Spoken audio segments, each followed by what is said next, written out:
did it again. I always do it. Hello there. Welcome to A Certain Point of View.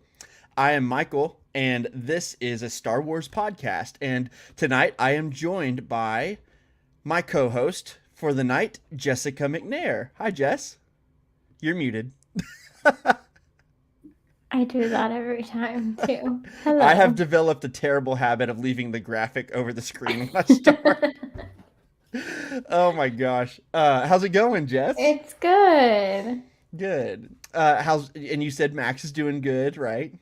Yeah, so my Yorkie is a little sick. He probably has Cushing's disease.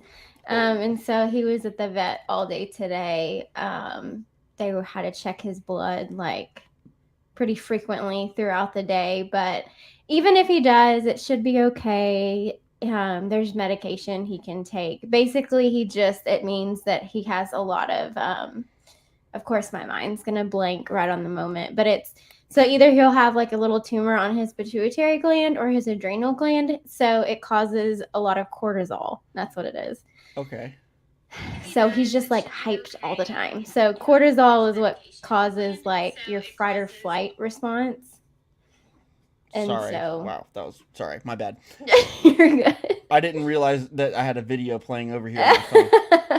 I'm over here like trying to share this stuff on social media while we're starting up, and apparently a video is going on something. Wow. Okay. But no, be good. Good. I'm So glad he's doing okay. yeah. So we'll Hey. find out next week. Oh my goodness. Hey, Bubba. Is Y'all want to it see the him? baby? You can bring him in, unless you don't want to. Uh huh. We're live. Okay, that's fine. That's fine. Okay. Uh, all right. So, guys, thank you so much for joining us. If you're in the chat, let us know that you're here. That would be great. And also, if you're also in the chat, please share this and let other people know that we're streaming tonight. We would love as many people in here as possible. So, and also, just at the top, doing a little bit of house cleaning here, go ahead and follow us on all of our social medias. We're on Twitter at certain_POV pod, on Instagram and on TikTok now at certain point of view podcast. Right, Jess? Certain point of view? You're muted again. I did it again. It's the same as the Instagram. Right, but certain point of view pod. Mhm. Okay, certain point of view pod on TikTok and on Instagram, and then also we have a Facebook group. Please join that. Just search a certain point of view discussion group.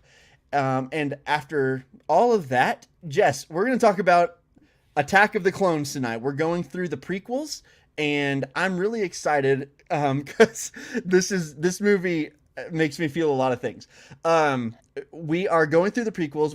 We did the Phantom Menace last week. I got to do that episode with Curry. It was a lot of fun.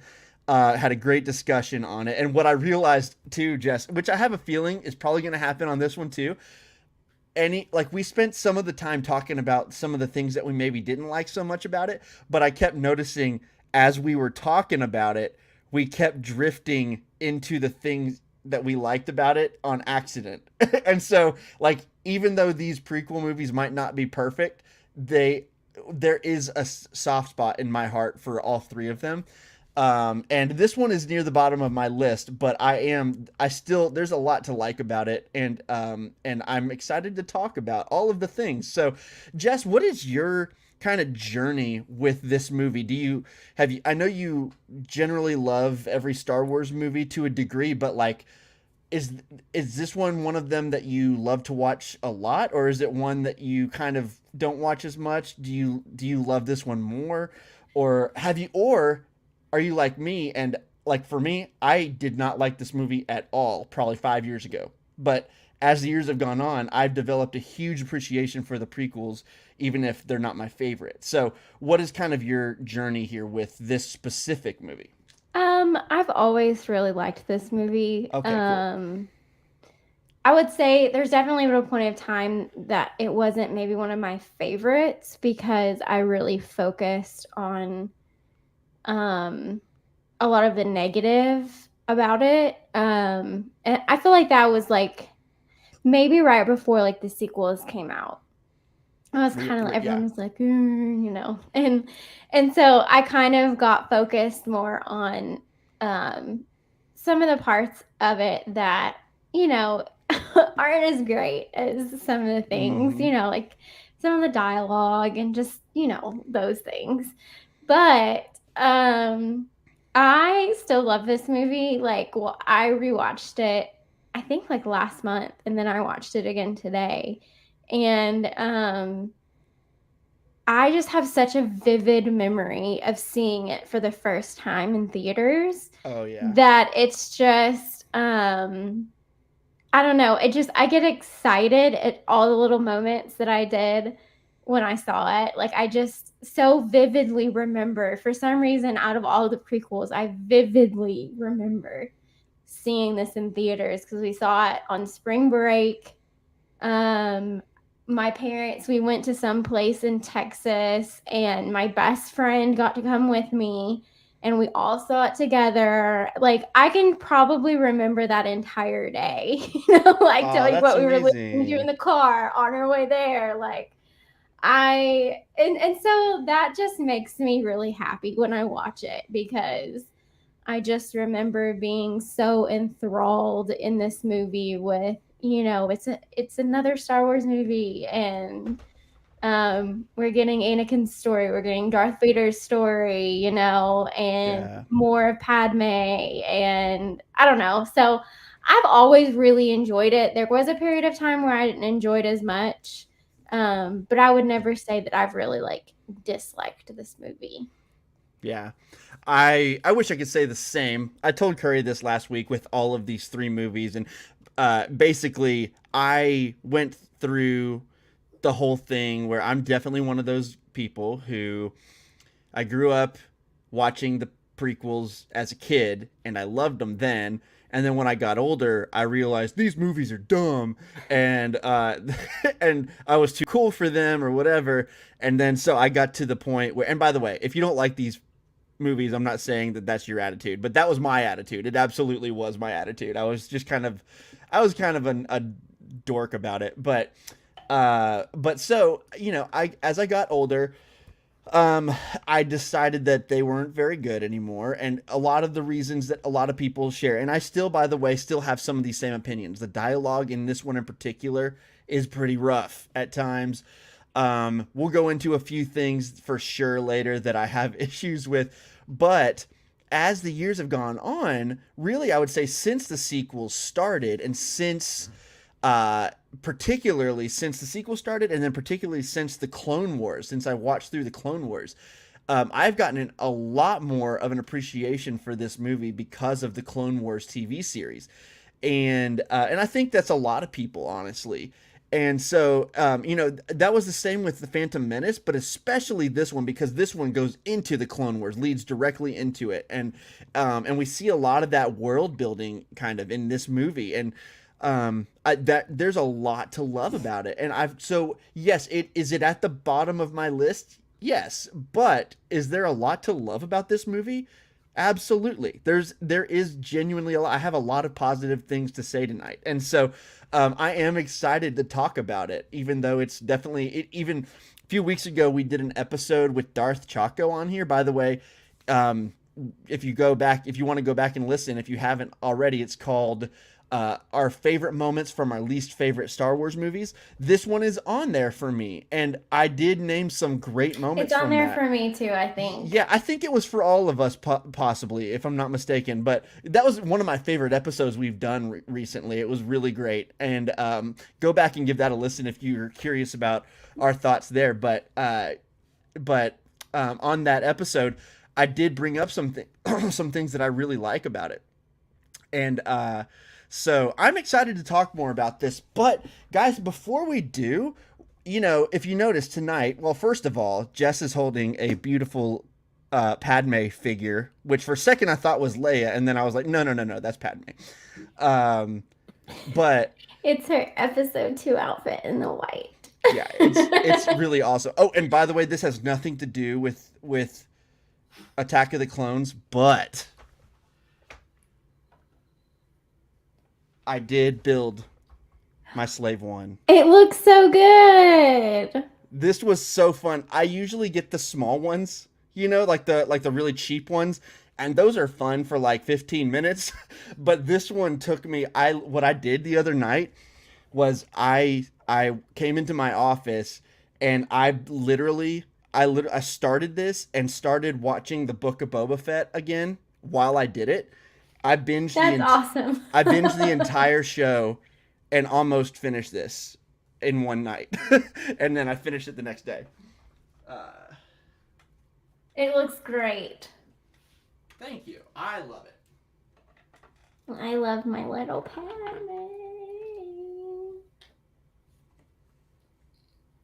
All right, stay up. Don't fall, Boba. All right, sorry about that. Anyone who's watching, especially, but I just had to do that because I think it's so cool. It looks so good. Okay, so I don't think you can see her if I even set her. Oh well. yeah, I'll it's set her kind by of my tough. mic. I can see her. I'll look at her. She'll be there for you. She'll be there for me. All right, you guys. So before we get started, we've kind of gone through our general thoughts on the movie, kind of. But before we go into the details of this movie, it's me and Jess tonight, and so that means there's a few of us not here. So Curry and Drew actually got to send a video each in about what they think of this movie. And by the way, I want to say just a quick thing about Josh is also one of our co-host. His family's going through a tough time. They've lost a loved one, and so we are. Obviously he's very busy right now, and so he wasn't able to send anything in. He's not able to be here tonight, so we wish them the best right now. And gosh, it's so tough losing his. It's his. I'll just leave it at that. It's a loved one, and Josh, we're thinking of you, man. We miss you tonight, and so before we get started on the details of this movie. I'm gonna play Curry's video and then I'm gonna play Drew's video. Curry's is pretty long, so buckle up. Here we go. Hey guys, sorry I can't be on tonight. I really wanted to, but just got back from a work trip, so I'm spending some time with family. But I couldn't miss the opportunity to talk about one of the most underrated Star Wars films, and that is Attack of the Clones. So bear with me. There's just a couple things I want to go over that I really was looking forward to talking about. And Michael, you're just going to have to deal with my opinions as usual. I'm just kidding. I love you, man. Forgive the phone quality, but yeah, let's do this. So again, underrated, overhated prequel film. This is where the brilliance and the flaws of the prequels kind of all come together and shine through the most. It's sometimes considered a guilty pleasure Star Wars film for many, and I think I could probably argue that for myself in some ways. In some ways, it's actually inferior to The Phantom Menace, and in other ways, in most ways, for me personally, I actually think it is superior to it and more interesting than it. One of the cool things about it is that I actually love that people hate on is there's an overabundance of green screen, and a lot of it hasn't aged well. But when you consider the fact that George Lucas was still at the time pioneering this technology in ways that had never been done before and kind of set that standard, they ran so other films could walk, as well as the fact that this was the first major Hollywood studio blockbuster to be completely shot on digital cameras. That's a huge deal. And sometimes it shows, but there's other times the film is gorgeous. The fact that the clone troopers in the final battle are completely CGI blew my mind when I found out about that. Landscapes, character models, and overall visual flair are gorgeous, but the green screen backdrops don't hold up. There's a particular shot of, I think it's Obi-Wan and Mace Windu walking through the Jedi Temple, and it just looks fake. It looks like they're on green screen. So that's unfortunate. The imagination is there, but it is what it is. I know, Michael, I know this is something we've talked about, is the pacing of this one, I think can drag for some people. I think I've heard you say, Michael, that it puts you to sleep. But I actually find it to be much better than Phantom Menace. I think there's a lot more interesting things that happen. The first hour, I think, is where it has most of the issues. Sorry, glancing at my notes. Whereas the second half is a borderline Star Wars fan service masterpiece. Yes, I said that. But seriously, that third act, That last hour of this movie is absolutely incredible. That battle is insanely good. Yoda versus Dooku, somewhat underrated fight between Anakin and Dooku, other than them CGIing Dooku's face on a stunt double that does not hold up at all. That looks rough. But that being said, it's a really, really great third act. That's my biggest takeaway from this film is it's that first battle, the inciting incident of the Clone Wars that really kicks things off. And anyone who grew up during the prequel time, I think, even if they don't like this film, could not have not been giddy when you saw all of the Jedi in the Colosseum ignite their lightsabers and we see that many go to war at once. And all the little characters that show up that went on to have episodes in the Clone Wars or various tie-in media. I loved it. Loved it. The ending is amazing. Sets up the Clone Wars perfectly. At the time, I remember being like, man, I hope they make a TV show because obviously I think anyone knew we wouldn't get all of that in the movies, and we got not one but 2 TV shows. The world building continues, the visuals, the different planets are all great. I could go on for a long time about this, but to wrap things up, I love this movie. I think it's fantastic. To address the elephant in the room, though, the dialogue is definitely probably the weakest of all of the films. I don't think it's as bottom-feeding, awful garbage as people make it out to be. It's definitely weak. The romantic dialogue in particular, I think everyone knows, is way too heavy-handed, way too soap opera-esque for Star Wars, and it could have been toned down to be a little bit more realistic, a little bit more subtle. That being said, it bothers me less and less the more I rewatch it. And that line about him hating sand and how it's coarse and irritating and gets everywhere, to quote a buddy of mine, it's actually pretty powerful when you think about the fact that it reminds him of his suffering and of slavery and of all the hardship that he endured and that his mother is still enduring in his mind. I love how Anakin's arc is portrayed in this movie when he snaps and kills the Tusken Raiders. As he's searching for his mom, Duel of the Fates is playing because we see that, again, this is going to be a determining factor in Anakin's fate, and it is. This is when he goes full dark side for the first time. And really, in my mind, this is where his heart turned to the dark side. And after this moment, throughout the Clone Wars, throughout Revenge of the Sith, he is fighting the urge to continue to stay dark consistently. There are also plot holes in this movie that get resolved by later Clone Wars things. I could do a whole segment on that maybe we can talk about it a whole another time. But thankfully, we have other media that has kind of cleared some of those things up. And last but not least, Jango Fett is amazing. So after recording that, my dad stopped by, and ironically, he gave me something that ties into the podcast tonight. And he thought it was pretty funny with the timing. And he gave me this little guy. Hello there, Obi-Wan. And Obi-Wan is great in Attack of the Clones. My mom and dad have a booth at a local antique mall. They restore furniture, and I think he saw it there, and he just thought of us. So I thought it was pretty cool. Thank you guys. Love and miss you all. Be back soon. All right. Curry, thanks a lot, dude. I have thoughts on your thoughts, and I can't wait to discuss them. Jess, you're muted, just so you know. And I bet Jess does too. Obi-Wan's eyes. What'd you say? Where was Obi-Wan's eyes? For those that couldn't see his Obi-Wan doll, there is literally no eyes painted on that doll.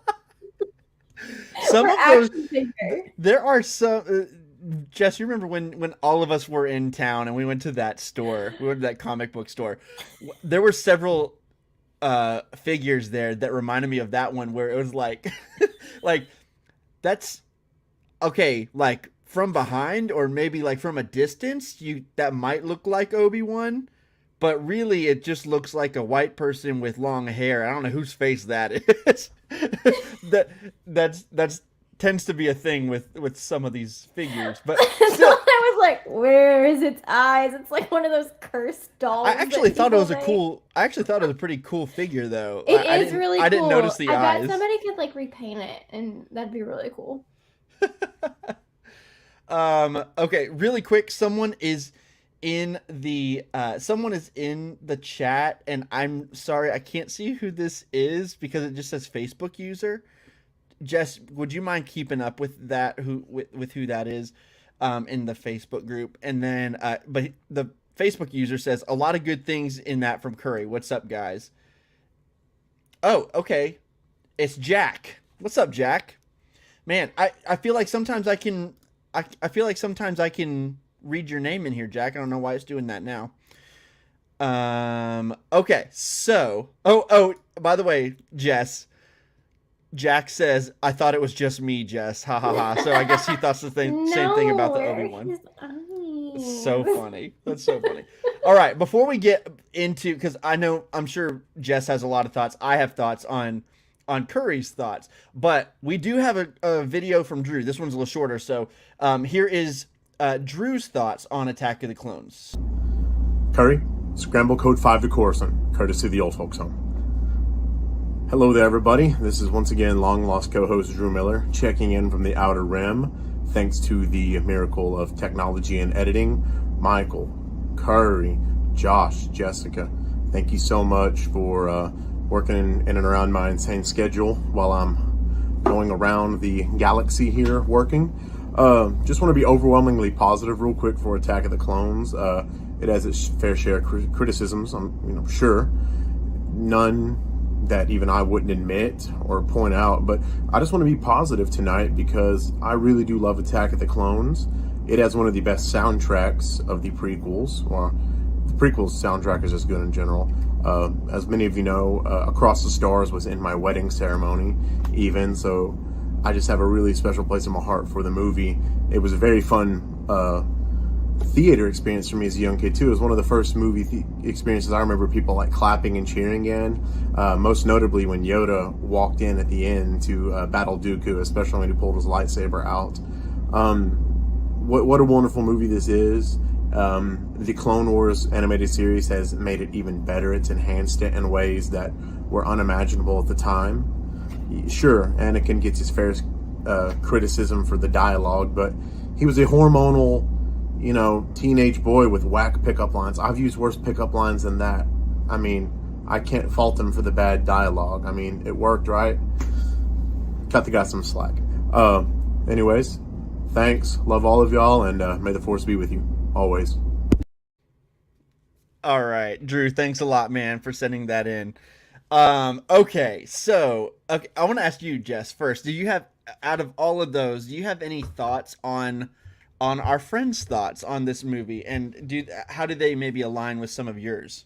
Yeah, so one of the things with like Curry is talking about the CGI, it doesn't bother me like the parts that are a little maybe haven't aged as well. I mean, any movie is going to be made in a time frame and it's technology is going to change. That's just the way it is. I mean, I enjoy older movies and so I mean older than this. Yeah. And so it's like I mean there's stuff in the originals that maybe didn't age great either. So I mean, I just think that it's just kind of a part of what it is. I agree with Curry so much on the fact that it is such an amazing thing that Lucas did. And not just him, but his team and everybody that was trying to push technology forward, especially with film. It really did change the whole game and help a lot of the other movies that we've come to know and love happen. I mean, that's even with the effects that they did in the original movies too. So it doesn't bother me too much. I just think of it as this wasn't made today, so I don't really judge it to today's standards. I think if the sequels came out and had the same technology, that would maybe throw me off, but it wasn't. It's updated. So I also loved seeing all the Jedi in that scene. in the battle. And then watching Clone Wars, and now going back and being like, I know who that Jedi is. I know who that Jedi is, instead of it just being like That is cool. random Jedi, that you see and you're like, who is that? Or who is that on the council? Or, that's really neat to get that like history and learn about him. I will say though, this time watching it, who was it? It wasn't Plo Koon. It was sorry, my brain is so fried. Kit Fisto. He kind of looks a little rough. Some of them do look pretty rough. Some of the Jedi. So that's one of the ones I did notice. I was like, ooh, though, like that doesn't even look real. Like his face, like that's something maybe they should have CGI'd. Like, yeah. Well, they might have. I don't know. Whatever it is, that one, if that was okay, I would agree with Curry. He looked a little rough. But by the way, like, really quick, Drew says, I don't like sand. Hey, Drew, we miss you. Hi, friend. And then, like Drew was saying, the theater experience, which I've already kind of touched on. I remember the theater I was in cheering when Yoda came out too. And just, seeing, okay, what is he going to do? That, and they kind of like hint at that throughout the movie, like Obi-Wan telling Anakin about, you're trying to get as good as Yoda and your lightsaber skills. And he's like, oh, I've surpassed him. And he's like, I don't know, like that whole talk they have in that speeder chase. And so then Yoda to come out and he's kind of hobbling, and then he's like busts out, and all his moves and everything is just, it's so good. Yeah. And the little kid in me still is like, oh man, when I was a kid, I remember what was going on around that time. And even like I was young then, but I guess I was becoming more aware of fandom somewhat. But I remember everyone talking about episode 2, and everyone was like, Yoda fights, and it was amazing. And I remember, and when I finally saw it, I freaked out. It was just the best. So I love that part. It's great. Yeah. Okay. So I have some, really quick. Let me keep an eye on all this. Okay. So the green screen thoughts that Curry was talking about, I totally agree. Not only will I say that it's not as bad as people think, a lot of the green screen stuff in this was very good. Like, I honestly, like, I was looking at specific times, and yeah, there are times where it's not as good. I think Curry said it really well. This movie crawled so that others could walk later. This movie was pioneering a lot of things. I would say the vast majority of the time, it looked freaking great. And there were some times that, there are some shots that are just entirely digital that looked absolutely cinematic. And they're beautiful. They're beautiful. Like all that stuff. The ones that I picture, and by the way, you actually asked me to pull this up, so I'm going to go ahead. I'm going to share this really quick. This whole little area right here.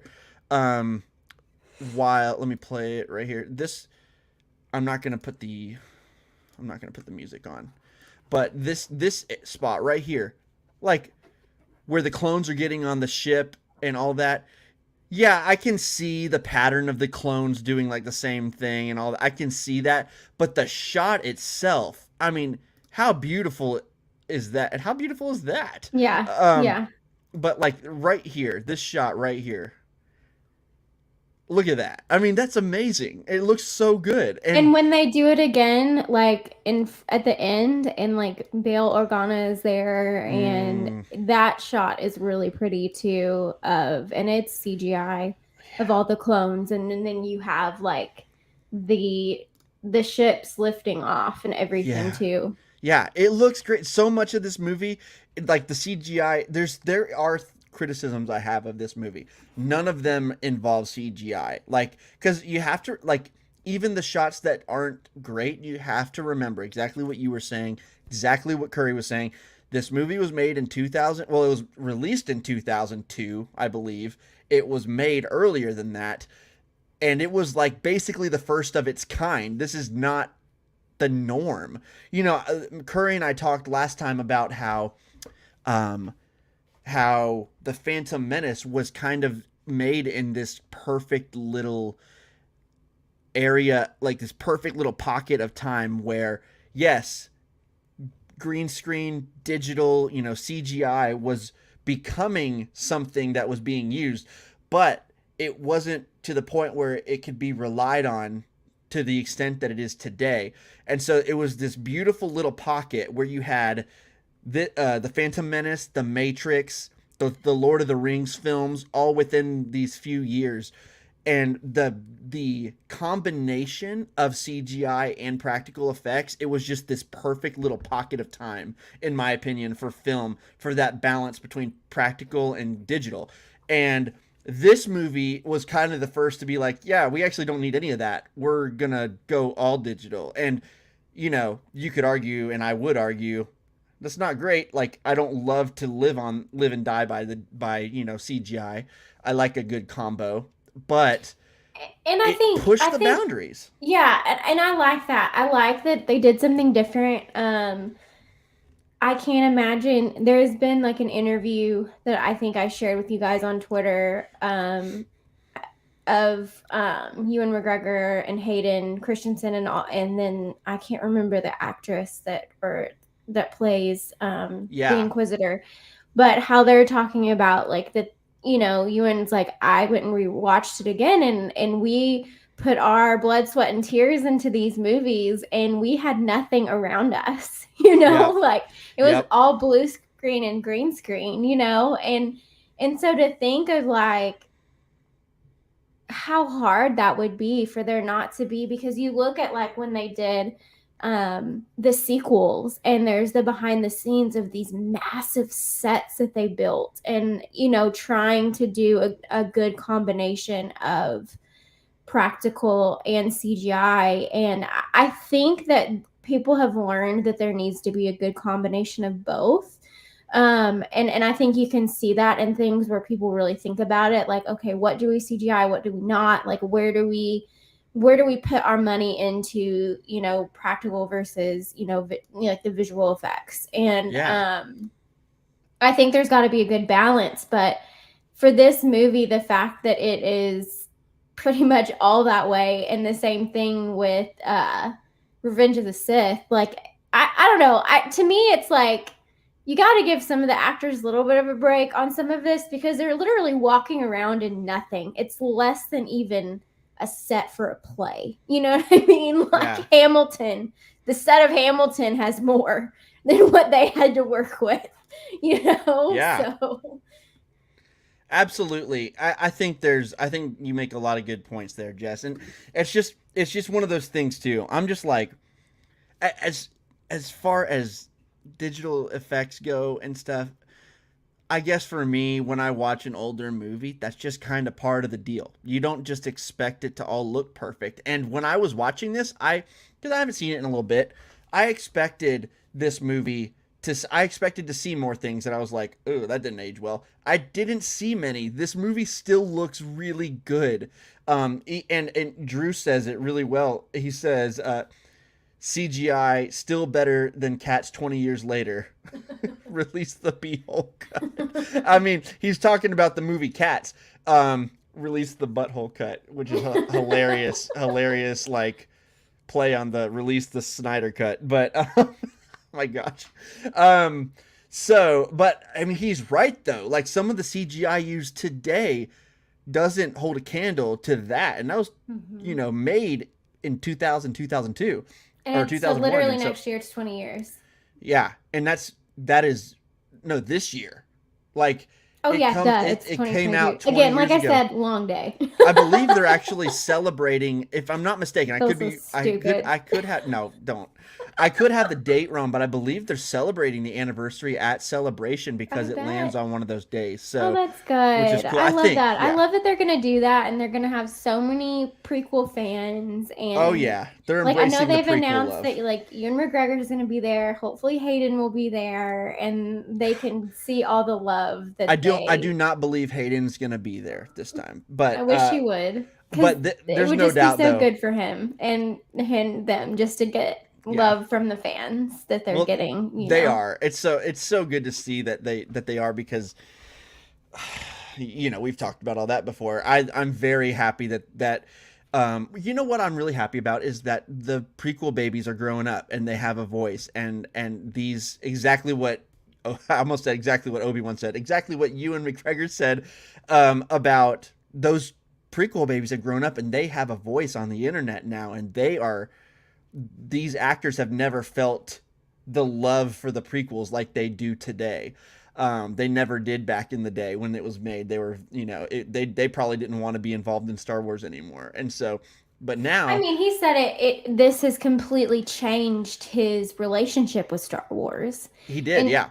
and to see that it affected even that fantastic of an actor, Ewan McGregor. I mean, come on. And it was hard for him. I Mm-hmm. mean, Yeah. I just can't wait for I mean, I just say I can't wait. I think there is more love for the sequels than there was for the prequels. And I love the sequels too. And What? yeah, we know this. And I love seeing the younger kids like dressing up as Ray and like or like just Yes. like this is like that's their Leia. You know what I mean? Like that is Yes. and it's like how dare we do what people did to us when we were younger and hate on these movies so much and act like they're not Star Wars. These are Star Wars movies, whether you like it or not. And there are children that love these movies just like you loved whichever one you saw first. And that's just like, let us have it. Yeah. I said it on TikTok the other day. Be better, Sorry, a Star Wars tangent. fans. I just went on. No, you're good. You're good. I totally agree with you. Speaking of hating on a Star Wars, here's a criticism. Here we go. No, so Curry brought up the pacing and how he said he actually. It's so funny. This is me and Curry in a nutshell right here. So me and Curry agree. There's pacing issues in this movie. We are complete opposites as far as where the pacing has issues. Okay, so backstory here. This movie is hilarious to me because this has happened the last few times that I've watched it. I love the first two acts of this movie. Like, even when I was sitting there watching today, I was watching it today getting ready for this podcast. And when I was watching the first like hour and a half, I was like, this is so good. Like, I'm completely into this world. I'm in this story. I'm loving what's going on with Obi-Wan. I'm loving what's going on with Anakin and Padme more than I used to even. I'm loving the political stuff. I like everything's kind of working right now. I feel. Wait, Star Wars is political? Oh, did you not know that? I'm so sorry. Yeah. But everything was going well. And there's this point like right after Anakin like murders all of the Tuscans.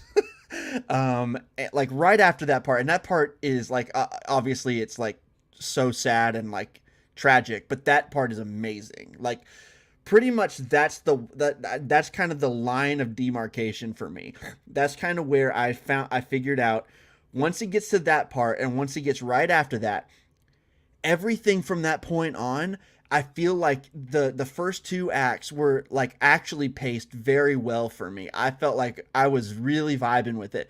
And then something about the third act, from going from the second to the third act, it feels like it should be really ramping up, and it like the energy of the movie just completely dips down for a long time, going into the Geonosis stuff, and Anakin and Padme getting over there, and but like for something about it, it just slows down a lot. And at this point of the movie, the last probably 4 or 5 times I've tried to watch this movie, I start to get sleepy. It never fails. And so yeah, I agree. There's pacing issues with this movie, but it's always the third act. And the problem too is that, You've like, just done it too many times. You're conditioned now. honestly, like, I was hoping today, I was like, maybe those other times I was just tired, and maybe today I'm tired, but I really think at some point it's just like, no, it's the pacing. Like, you just are bored at this part. And honestly, even when, Curry brought up the action in the third act, I think a lot of the action's kind of boring. Some of it's even kind of lame. Like, um when all the Jedi show when all the Jedi show up, it should be so cool. But they show up in this, okay, but guys, and just to remind, just as a disclaimer, there's a lot that I like about this movie. This is the first negative thing I've said today. So, but I do have my criticisms. This is one of them.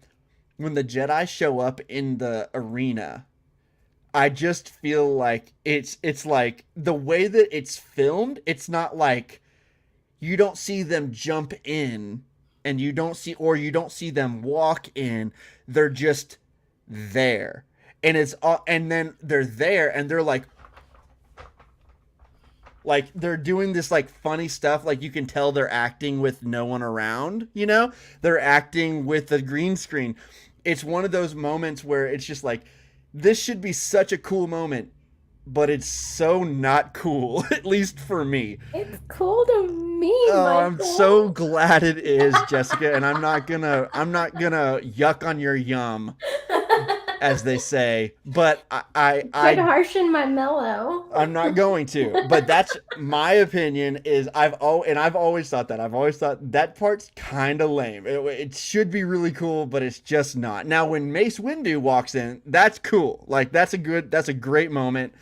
And then, but other than that, yeah, it's pretty lame for me. And then a lot of the action stuff, there's a whole lot of action stuff going on in that arena. It lasts for like 15 minutes, and it's not interesting in the least.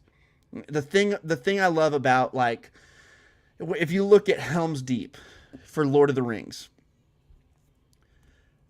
basically that's like a third of an hour long, or of a 3 hour long movie. A third of that, maybe, that's just a guess, is Helm's Deep. It's a battle. It's not boring in the least because it's character centric. Every shot of that is like, you are there with the characters, and there's drama throughout. But with this, it really feels to me like it's just a bunch of stuff going on, and it looks good for the most part. It looks really good, but and it sounds really good. This movie has a lot of great sounds. We'll talk about those, but it does kind of bore me, honestly. And I think this is part of the sleepy. Like, this part of the movie does not wake me up when I feel like it should. I do like the Dooku and Yoda battle, but the Dooku Yoda, and then also the Dooku Obi-Wan and Anakin battle. But again, those even are, with the exception of Yoda, flipping around everywhere, those even are a little bit underwhelming to me in the grand scheme of lightsaber duels. And so, like, for me, the back half, really, the best part of the back half of the movie is the very end, where you see all the clones shooting down. That shot that I just showed on the screen, the clones, it's really the beginning. Like, you see, there are tons of moments like this in the actual Clone Wars show, where the Jedi are ordering the clones around on the battlefield, and there's a battle going on between the droids and the clones and clankers, and and it looks incredible. But then the part two where, Dooku goes to visit Sidious, and then the part that shows up at the very end, where that last little bit where the Imperial March is playing, and you see Palpatine and his plan is just in motion, and you see Palpatine with the politicians up there. And by the way, Bail Organa up there just looks so sad. He's so Yeah, sad. yeah, he's like, ugh. And I have to say, Jess, you probably, this doesn't mean a whole lot to you probably if you haven't watched The West Wing. Have you watched The West Wing? I have not. Anyone listening to me, listen, I know The West Wing has been around for a long time. The West Wing was huge in the like late 90s, early 2000s. I just watched it for the first time. I binged it all the way through like a madman because it's amazing. And Jimmy Smits, who plays Bail Organa, is in the later seasons of The West Wing as presidential candidate Senator Matt Santos, and or Congressman Matt Santos. And he is, I mean, he reminds me kind of like he's kind of reminds me of his character of Bail Organa in The West Wing. He is just like, I want to vote for him.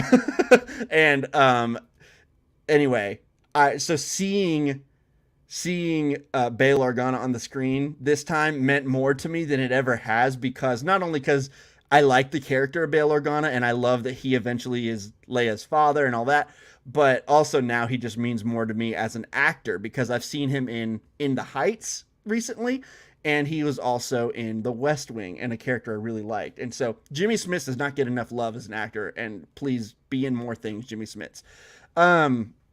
So anyway, that whole part of the movie, the end of the third act is really cool, but a lot of the stuff in between is just kind of not as good to me. It's the first two acts pacing wise that are good. And I did not fall asleep, but I did have to take a break and go get a Red Bull. And I did.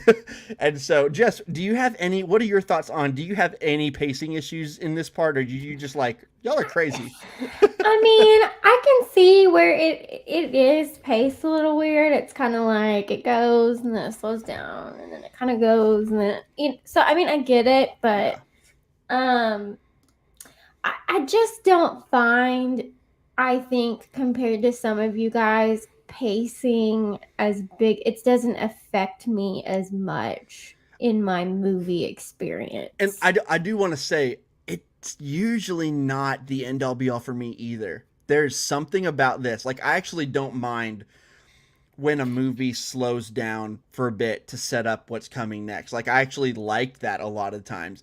So, like, a lot of times when people complain about, including Curry has complained about pacing things or whatever, or, you know, criticize things with pacing issues. And I've always been like, man, that does not bother me in the least. But this is the one thing. Yeah. This is one thing. And for some reason, I have a physical reaction of sleepiness to this specific movie. Now, like, if a movie overall is just like real slow, I'm like, okay. Yeah. You know, and like I also feel like the first time I saw Rise of Skywalker, I was like, what just happened? That was so fast. That's the opposite end of pacing issues. Yeah, which now it doesn't bother me because I've seen it more times. And the first time, it's just like there's so much, you know.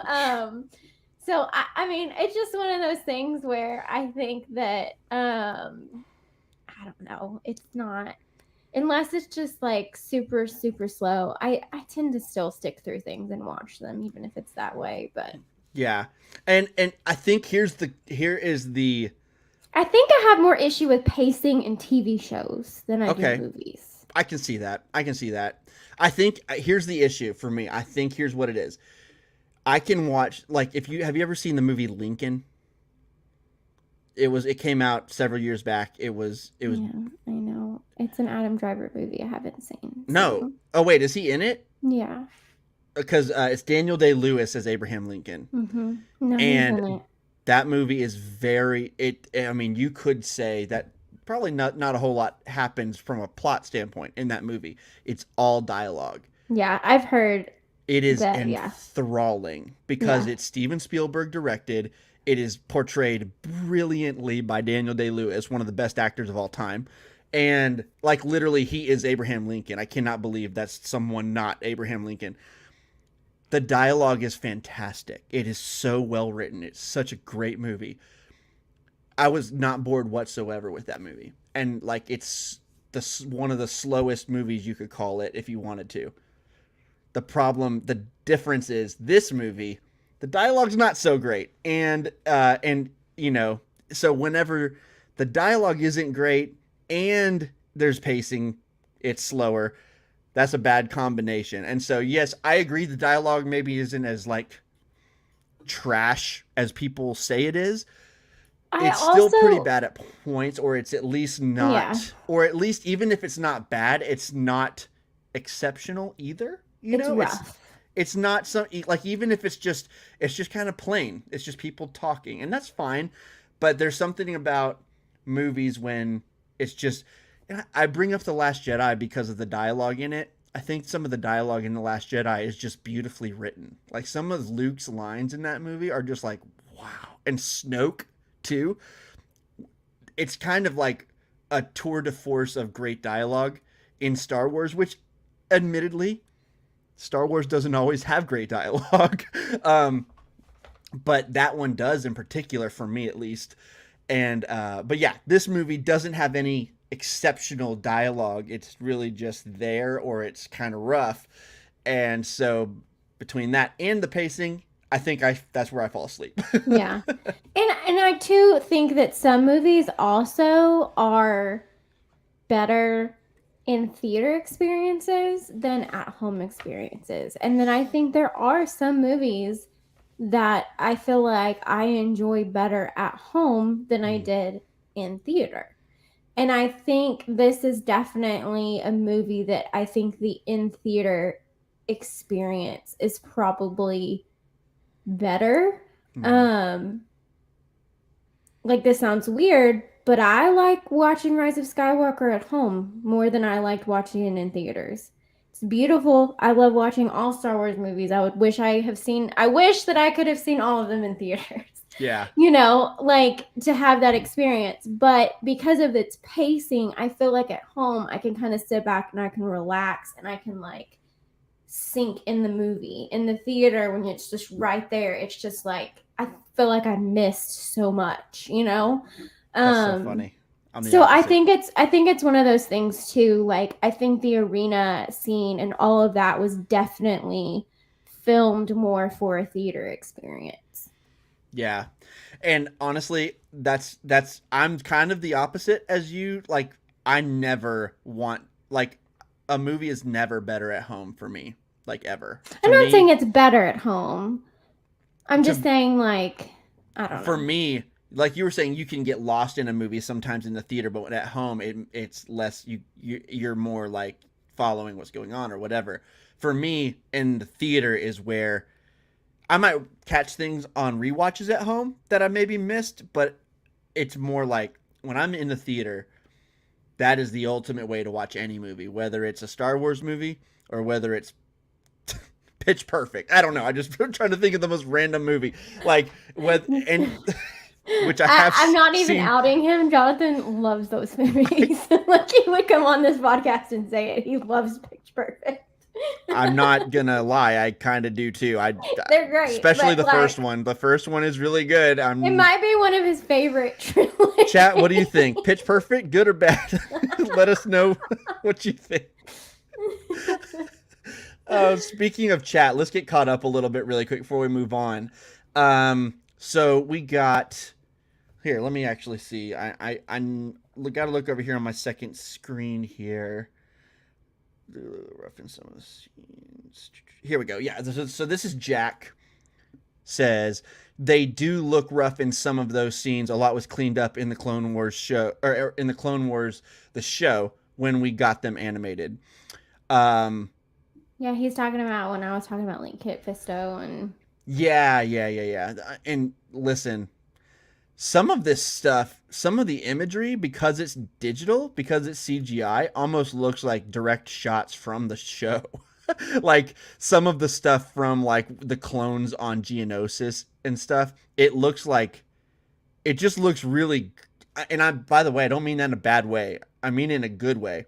It looks really good. It looks consistent with the Clone Wars show. You know what I mean? What just happened? Did that happen to you? Yeah, you froze. Me? You froze. Uh-oh. You froze too. Yeah. Okay, so my internet should be good. How's Yeah, yours? so was mine. It was weird. It was like you sounded kind of like a robot, and then your screen Hmm. went black, and then my screen went black, Oh, really? No, you just froze on mine. and then we came back. Well, it's all good now. Sorry. I don't know what's going on. Okay. Hopefully it doesn't mess up more. But yeah, anyway, All I so heard was you going, so I don't know what you said. hilarious. It's all good. They heard me. Um, and then after that, we got Jack also saying the best part of that Yoda scene with Dooku when he goes through the whole lightsaber fight and used the Force to pick up his cane. Yeah, that is so great. That's honestly, Yoda is just so cool in that scene. I just love him so much. It kind of reminds me.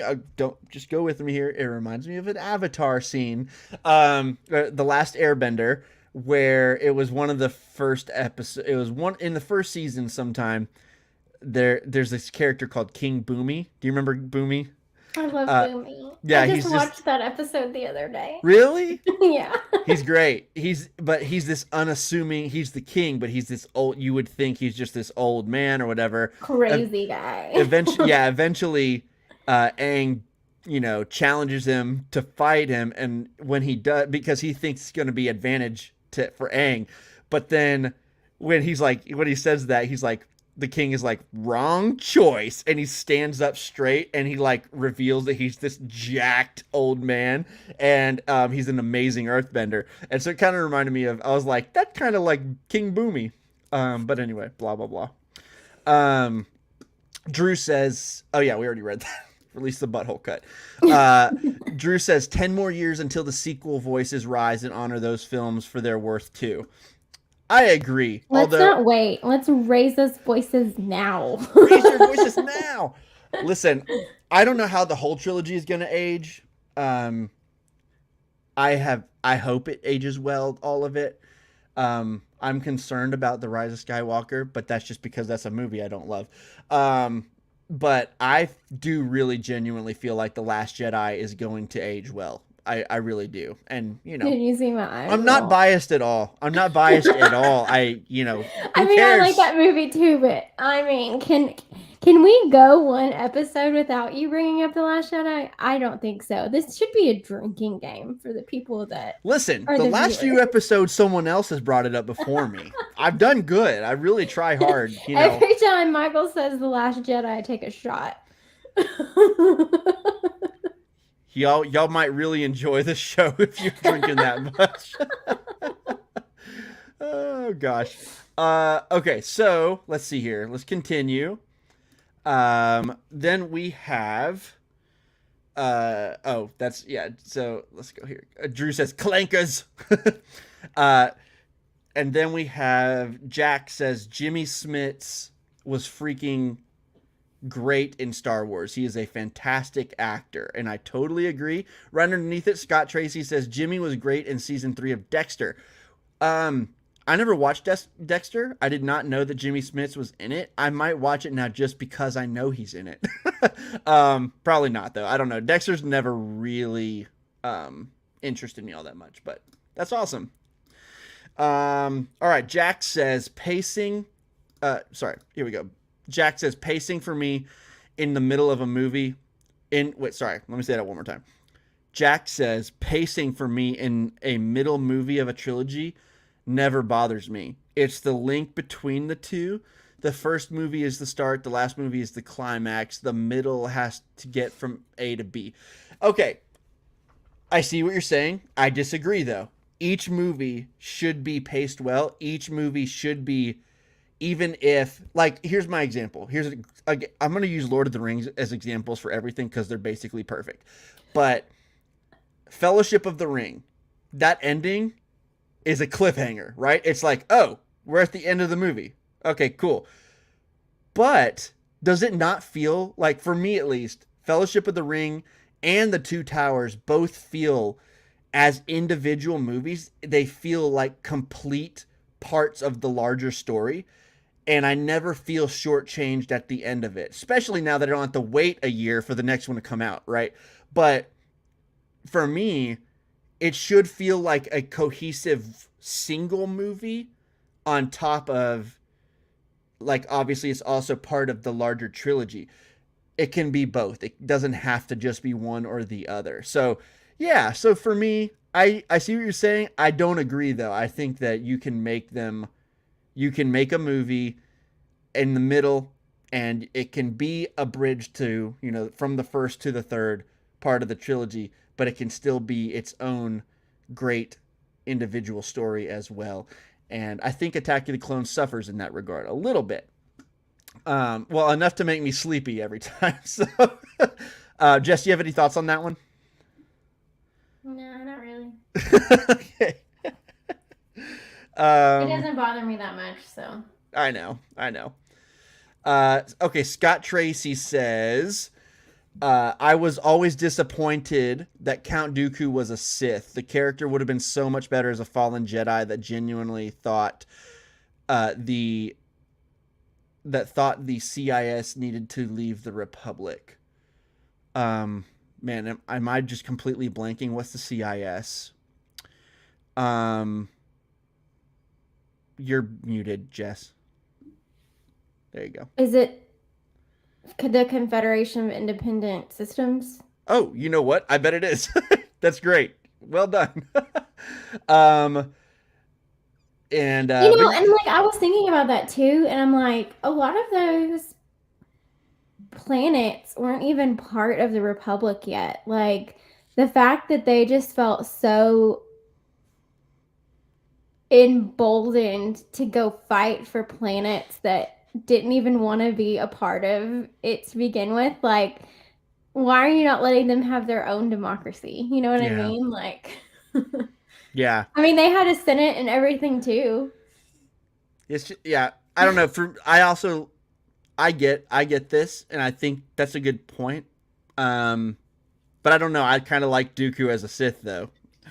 But I kind of see him as like tiptoeing between the two. Like I don't ever. He's a straight up Sith in I this. don't know. He totally is. He's totally evil. He doesn't go by Darth until like later, though. I feel like he's like he doesn't have Sith eyes. Like I feel like he is just like his actions are Sith actions. Yeah. I don't care about what his eyes look like. I don't know. I think I don't ever think he fully like 100% commits. He has people in the arena to be completely killed. He wants them to die. He tries to kill people all the time in this movie for complete power, to gain power. That is a Sith. Okay, so this is like different, but like on the topic, but different. Were you blown away as like a kid learning that he was Yoda's apprentice? Like, I remember that just being like, oh I don't think so, because I don't think I caught that when I was a kid. Okay. Honestly, I probably would have if I caught it, but I think as a kid, I don't remember thinking about things like that when I was a kid. I was just like, Yoda flipping. I remember just being like, oh my gosh, that's Yoda's apprentice. I don't know. Yeah, it was like a bombshell. Like, you're talking about Dooku? Yeah. Oh yeah, because Dooku was Yoda's apprentice. Qui-Gon was Dooku's apprentice. Am I right? Yeah. Man, I need there are books about that, and I need to read about that. Yeah, and that then sounds so good to me. Because he's like, Qui-Gon, I wish Qui-Gon was here, like, I wish I could have his advice. And Obi-Wan's like, he would never follow you. And he's like, are you sure? Scott says he tried to kill Jabba's infant child equals Sith. That's fair. He's a baby killer. There's a lot of those in Star Wars. There are, unfortunately. Scott also says it would have been a great angle it would have been a great angle if what he told imprisoned Obi-Wan was on the level. Yeah, wasn't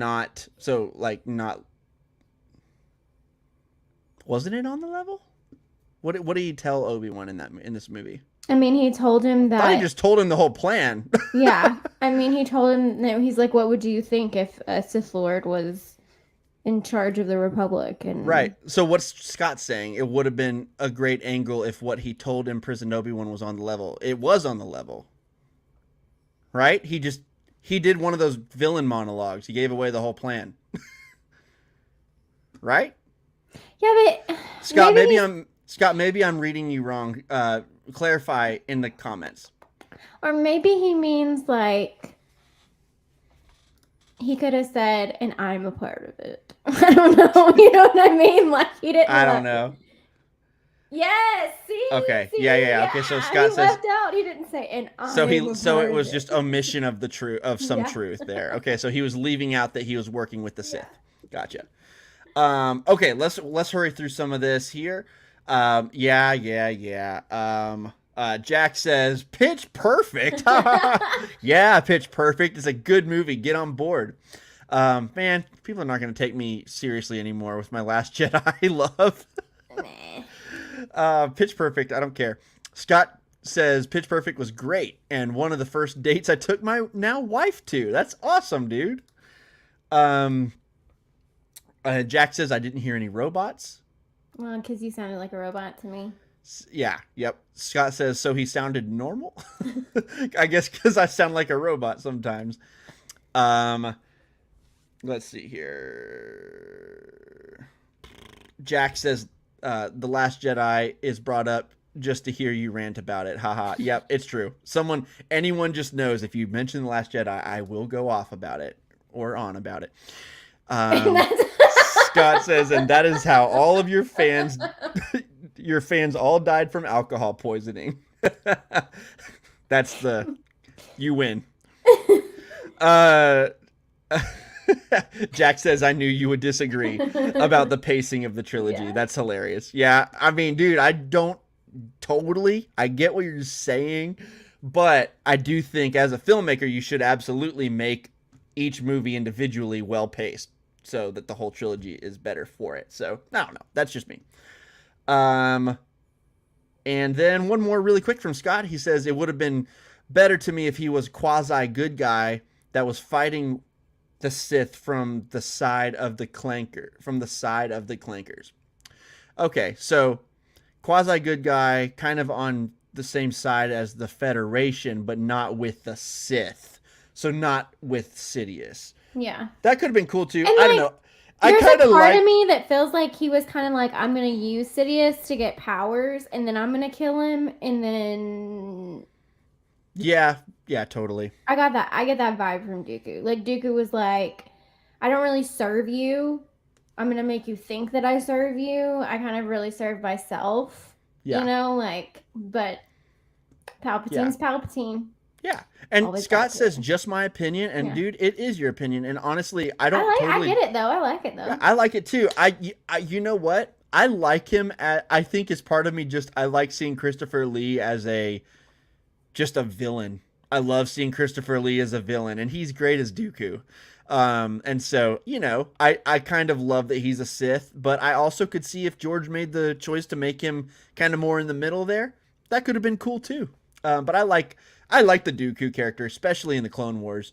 He's like, I know like that's not Christopher Lee, but in the Clone Wars, Dooku is really scary, actually, very intimidating, and he's a perfect Sith in the Clone Wars. And you really see that Sith side of him as like Ventress's master, you know? And so I don't know. I just really see him as a Sith now because of all of the things I've seen him in. And he's such a Sith trying to, you know, learn from his master and then kill his master and take yeah, totally. What a Sith move. Yeah. So, okay. So there's so generally speaking, I did enjoy this movie more than I have in the past. This time I would say it is still right above The Rise of Skywalker for me, at the bottom of my list, but I do really think that there are a lot of really redeeming qualities to this movie. And so for me, honestly, I want to talk about this. There's some things that I feel kind of mixed on. The romance. Curry brought this up in his video. The romance of this movie. Oh, you know what? And Drew did too, because of the pickup lines. You know, some of this dialogue with the love scenes is not great. I honestly think that that's kind of a symptom of the whole movie for me. Some of the dialogue's not great, or it's just really bad, or it's just average. But for me, the biggest issue of the romance between Anakin and Padme, it's clearly important, right? We need them to fall in love. We need to see, like, this relationship is a huge part of Anakin's fall, you know, and so it's important. And um, I think they paced it weird in here. Again, pacing, but this is a little different. I mean it more of as far as I noticed this time, if they would have held off on the kiss and just waited until later for the kiss, I think it would have felt way more of a natural progression for me. So Anakin says the sand line, and somehow that works on Padme, and she kisses him. um, and in that moment, they kiss, and I'm like, first of all, it's really early. I do not believe from where we were just a few minutes ago in this relationship to where we are now. I did not see progression. I did not see her growing in, infatuation of for Anakin. It felt really quick to me, and then they kissed, and then obviously she does regret it, but they still kissed. And so for me, I kind of feel like if they would have just waited on that, moved it like kind of like till later in the movie, moved it later, there would have been a very natural progression mostly. Um, and so I guess for me, it felt like they rushed it a little bit, and then it slowed down. They were flirting at the picnic, and at lunch table, and he was peeling the pear with the force, and like all that stuff is pretty cute. And they're kind of just flirting, and they're getting to know each other, and then they have that conversation, and by the fireside where it totally looks like they want to, I don't know, whatever. um, I don't know. That feels like a more natural progression to me, and Yeah. it feels like that kiss just kind of interrupts it and really makes it more unbelievable. I get it, but like from like a woman's standpoint, like she's there, she's in this beautiful dress, she's in this beautiful location. Here's like this guy who she knows like has feelings for her, and she's already been like, don't look at me like that, it makes me uncomfortable. So Exactly. she's already been thinking like, why does this make me uncomfortable? Like, I don't know, you know what I mean, like all these things. And so I don't think it made it uncomfortable as in like ew, it made me uncomfortable. I think it was like it made me uncomfortable as in I feel a certain way and I don't want to feel that way, and that makes me uncomfortable. And so I think it showed a moment of weakness of Padme. Of it wasn't necessarily to me even a pickup line. I don't like sand. It was him being like, I agree, honest and open with her, and like, that's how you grew up. This is how I grew up. And I think she saw something in him, and he's tall and he's attractive, and she kissed him. Like, like I think it was one of those things where she got caught up in the moment and it happened. You know what I'm saying? Like, I don't know. it's how can you not kiss that tall, handsome man while Across the Stars is playing behind you, right? No, I just and it's one of those things where I think she had been fighting it like for a while, and she had a weak moment, and then she's Padme and she's trying to always do the right thing, and so that's why she's just like, oh my gosh, like, that shouldn't have happened, I shouldn't have done it. And I think it shows more of a struggle. And is it kind of weirdly placed? Yes, but also at the same time, I don't think we would get the tension that there is if that didn't happen, of the, do I regret this or do I not regret this from her? Like, you know what I mean? Like, there wouldn't have been that tension, and his shock of, wait, I thought we decided that we weren't going to fall in love. You know what I Yeah. mean? Like, I don't think that it could have maybe been done better, but I think for what it is, if that didn't happen, there would be no buildup of tension or anything. You know what I'm saying? Like, she kind of opened that door. And if that door hadn't been opened at all, I think she would have kept it closed forever.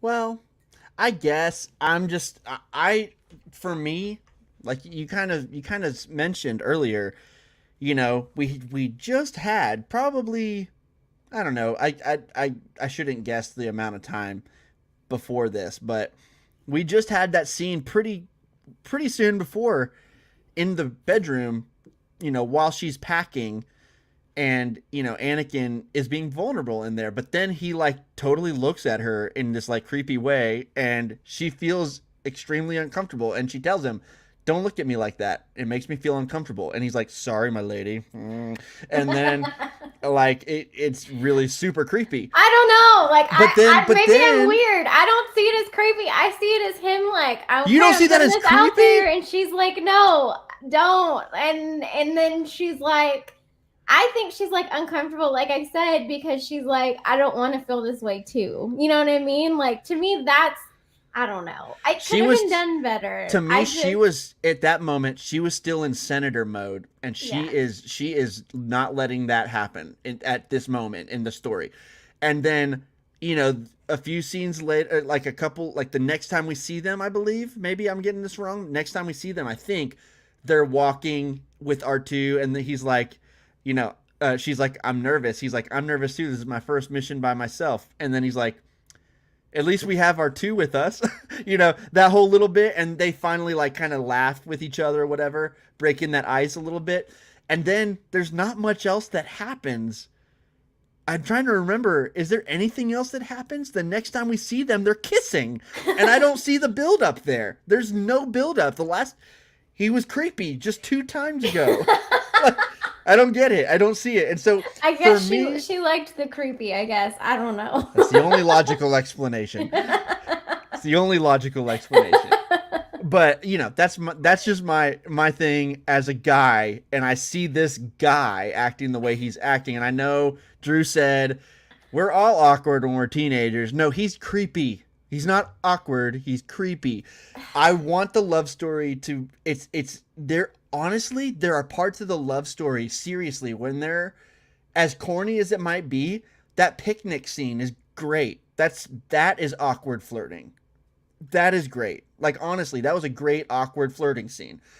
The meal where he's peeling the pear with the force in the air. That's a great, you know, he's getting better at his flirting thing. To me, that's not cheesy.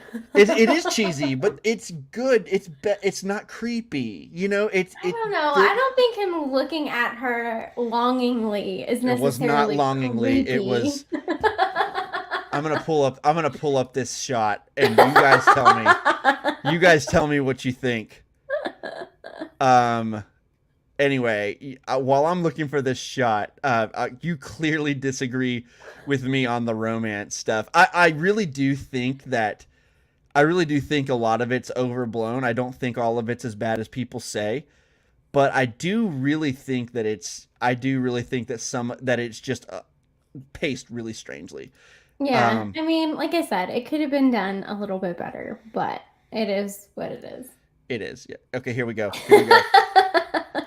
You ready for this? Yeah. Here we go. You guys tell me in the chat, is this creepy or is this not creepy?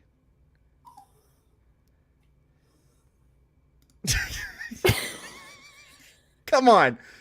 Well, you froze it in a weird spot. Okay, is that better? That's not creepy. Are you serious? Sorry, my lady. And he looks at her like that? Come on, you guys. Not creepy. It's not creepy. I'm right. Scott, come on. I know you're in there. Tell me. Okay, Scott says it was creepy. Look at that. Look at that face. Jessica. Is that how Jonathan looks at you? No. Maybe when he was 19. Oh gosh. Okay, we Let's could be go on for fair. hours He's about like this. 19. Maybe when he was 19, not now at 34 No. or however old he Here's the is. thing. Here's the thing. You don't get a pass for being creepy if you're young. You get a pass for being awkward when you're young, not creepy. Awkward. I don't know. I just don't think it's creepy. Awkward. Okay, let's get off the romance thing because clearly we disagree. But that's okay. That's totally good. Let's do a talk. Let's talk You need about to this ask Kendall what she thinks. If she thinks he was creepy. deal. I think she'll be on my side. I really do. And then we'll find out if you were ever creepy to her. I would rather not do that. I don't think I was creepy to her, but I don't want to know the true answer to that. See? It's unintentional. All of us are creepy sometimes. Creepy is like stalker. Like that's creepy. Yeah, I know that's creepy.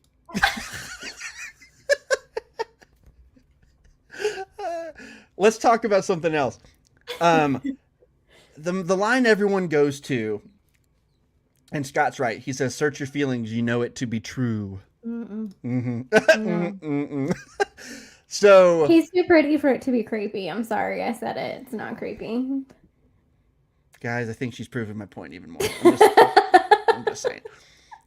Let's talk about the sand line, okay? So the sand line is constantly brought up as the worst line ever. And honestly, I used to hate on this line. Curry brought it up in his video. Our friend Lamont brought this to our attention. And honestly, I'm so glad he did because it can be two things, okay? At the same time. This is not a well-written line, in my opinion. But it is not a pickup line, like you said, Jess. It is not a meaningless line. It's not random. The reason he's saying that is because he is talking about, they are in the place where Padme grew up and they're talking about her childhood and all this stuff. And Anakin brings up, because she mentioned sand, I think, on the beaches or something. And Anakin brings up, I hate sand. It's coarse and rough and irritating and it gets everywhere.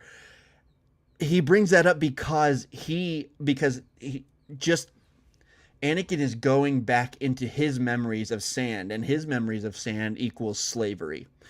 Anakin's memories of sand equals being owned by another being. He was owned. Him and his mom were both owned by someone. They were slaves. They were being forced to be out in that sandy environment. Yeah. And it's storming and it's berating you and yeah, absolutely. And so he has only bad memories of sand. So Padme, what is a great memory in her mind as times on the beach with her family and friends at home on Naboo, which by the way is the most beautiful planet. And if I was to go to any Star Wars planet and live, I would go to Naboo, like bar none. It's so beautiful. Anakin has a much different feeling about sand, and it's just kind of to show that side of him. And honestly, when Lamont brought that to our attention, I was like, wow, that is so good. Like, even though I still don't think it's a great line, I think it could be written better and it could have been delivered better, but it has a lot of meaning in this moment. And I think people should stop hating on it. I used to. I really want people to, and this honestly, over the past few years of kind of growing as a Star Wars fan, as a nerd, as a fan of this, vast universe here, I have tried more often. I've tried to really dive deeper into each line and think, what are they actually saying here? Like, I know he's talking about sand, but he's not just talking about sand. Why is he talking about sand? This is why. And I think that I'm so glad that Lamont brought that to my attention, because it is that's a character building line that adds to his character to me. And it makes where he's coming from so much more, relatable, and I totally understand it more. And so yeah, I think it shows a real difference too between his childhood and Padme's. Absolutely. Just the thing of sand, like what it is to her and what it is to him, and the whole star-crossed lovers thing, of them being so different, and all odds being against them being together. It just kind of he was this boy that was a slave on Tatooine, and she was a queen and is now a senator and grew up wealthy with, you know, going to the lake for a vacation. You know what I mean? Like, Yeah. it's like, and it was weird. I was watching this today and her talking about swimming in the water and everything. And I thought, I mean, I know him and Obi-Wan have gone on like adventures and stuff, but I wonder if Anakin has ever actually, like, at this point in his life, gone swimming in water Yeah. and done something fun, like that. Maybe on a mission he got wet in water or something, but Right. like at that point, just I don't even know if he can even comprehend her memory, Yeah. I think that's great. I totally agree. So yeah, the sand line. Everyone makes fun of it, and look, I get it. It kind of adds to the creepiness because he says that, and then he's like, "Not like here. Here everything's soft and smooth," and he rubs his hand on her back, and then she kisses him. Again, what is with her? So I don't know how that worked on her. That was weird. Anyway, we don't have to talk about that more. Uh, so let's talk about this. His turn, Anakin's turn in this movie. So he's having dreams, and he's having dreams of his mom, who is, and he's seeing her suffering in his dreams.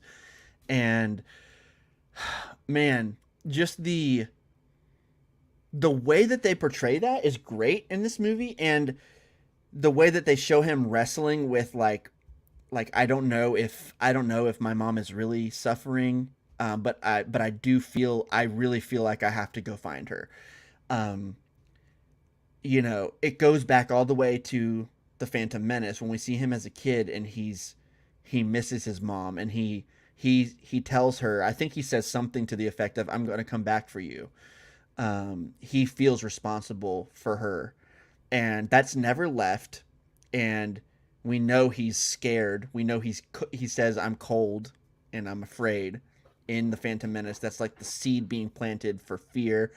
And man, that fear is just building and building and building, and Palpatine is 100% manipulating his feelings here, his fear. And by the way, I did want to bring that up. From the get-go in this movie, the very first scene that Palpatine is in with Anakin, he says something like, I have it written down here.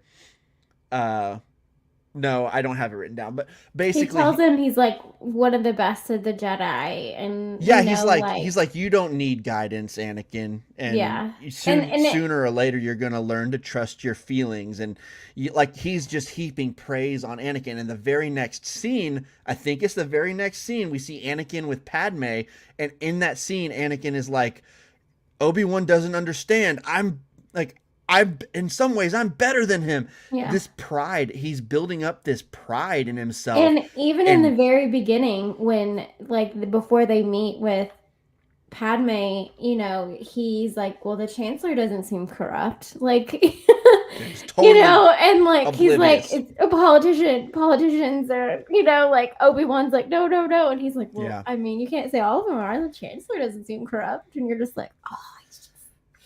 Yeah, and it's funny, for the first time I listened, I really listened to what they're saying outside of the door while we're watching this creepy caterpillar thing come through the window. I listened to that conversation they're having, and I was like, Obi-Wan is super wise here. You need to listen. You need to listen, dude. He's 100% right about politicians. But anyway, all of that, like, even at the very beginning of this movie, in the last movie, it was just, we're going to be watching your career with great interest, and in this movie, he's twisting that knife right away. And he is, and honestly, he's not even subtle. Anakin is so gullible here. And so yeah, all of that leading up to him deciding to go to Tatooine to find his mom. And I gotta say, this whole section of the movie is so well done. I really think it's just absolutely well done. I love the reunion with Watto. Um, Can we go back for like 1 second? please, yeah. What's up? Like, so what you're talking about, like Anakin talking to um Palpatine. I love how they mirror that shot, him basically getting advice from him, and then they go directly to Obi-Wan, and he's in the temple and he's getting advice from Yoda and Mace about Anakin. So I love how they Yeah. kind of like I really noticed that this last time, and I love how they just really paralleled that Yeah. interaction. Star Wars rhymes, right? It's always rhyming. I love that. That's a great observation. But yeah, I love the reunion with Watto. When because it's almost like from Watto's perspective, it's like, oh, dude, it's good to see you, blah blah blah, and Anakin's just like, where's my mother? But he still like fixes the little droid thing, and that's how Watto knew it was Anakin, and I just thought that was a great little touch. But yeah, I like that reunion right there, but man, the part where Anakin goes and sees his mother, that whole conversation, I need to look up really quick actress who played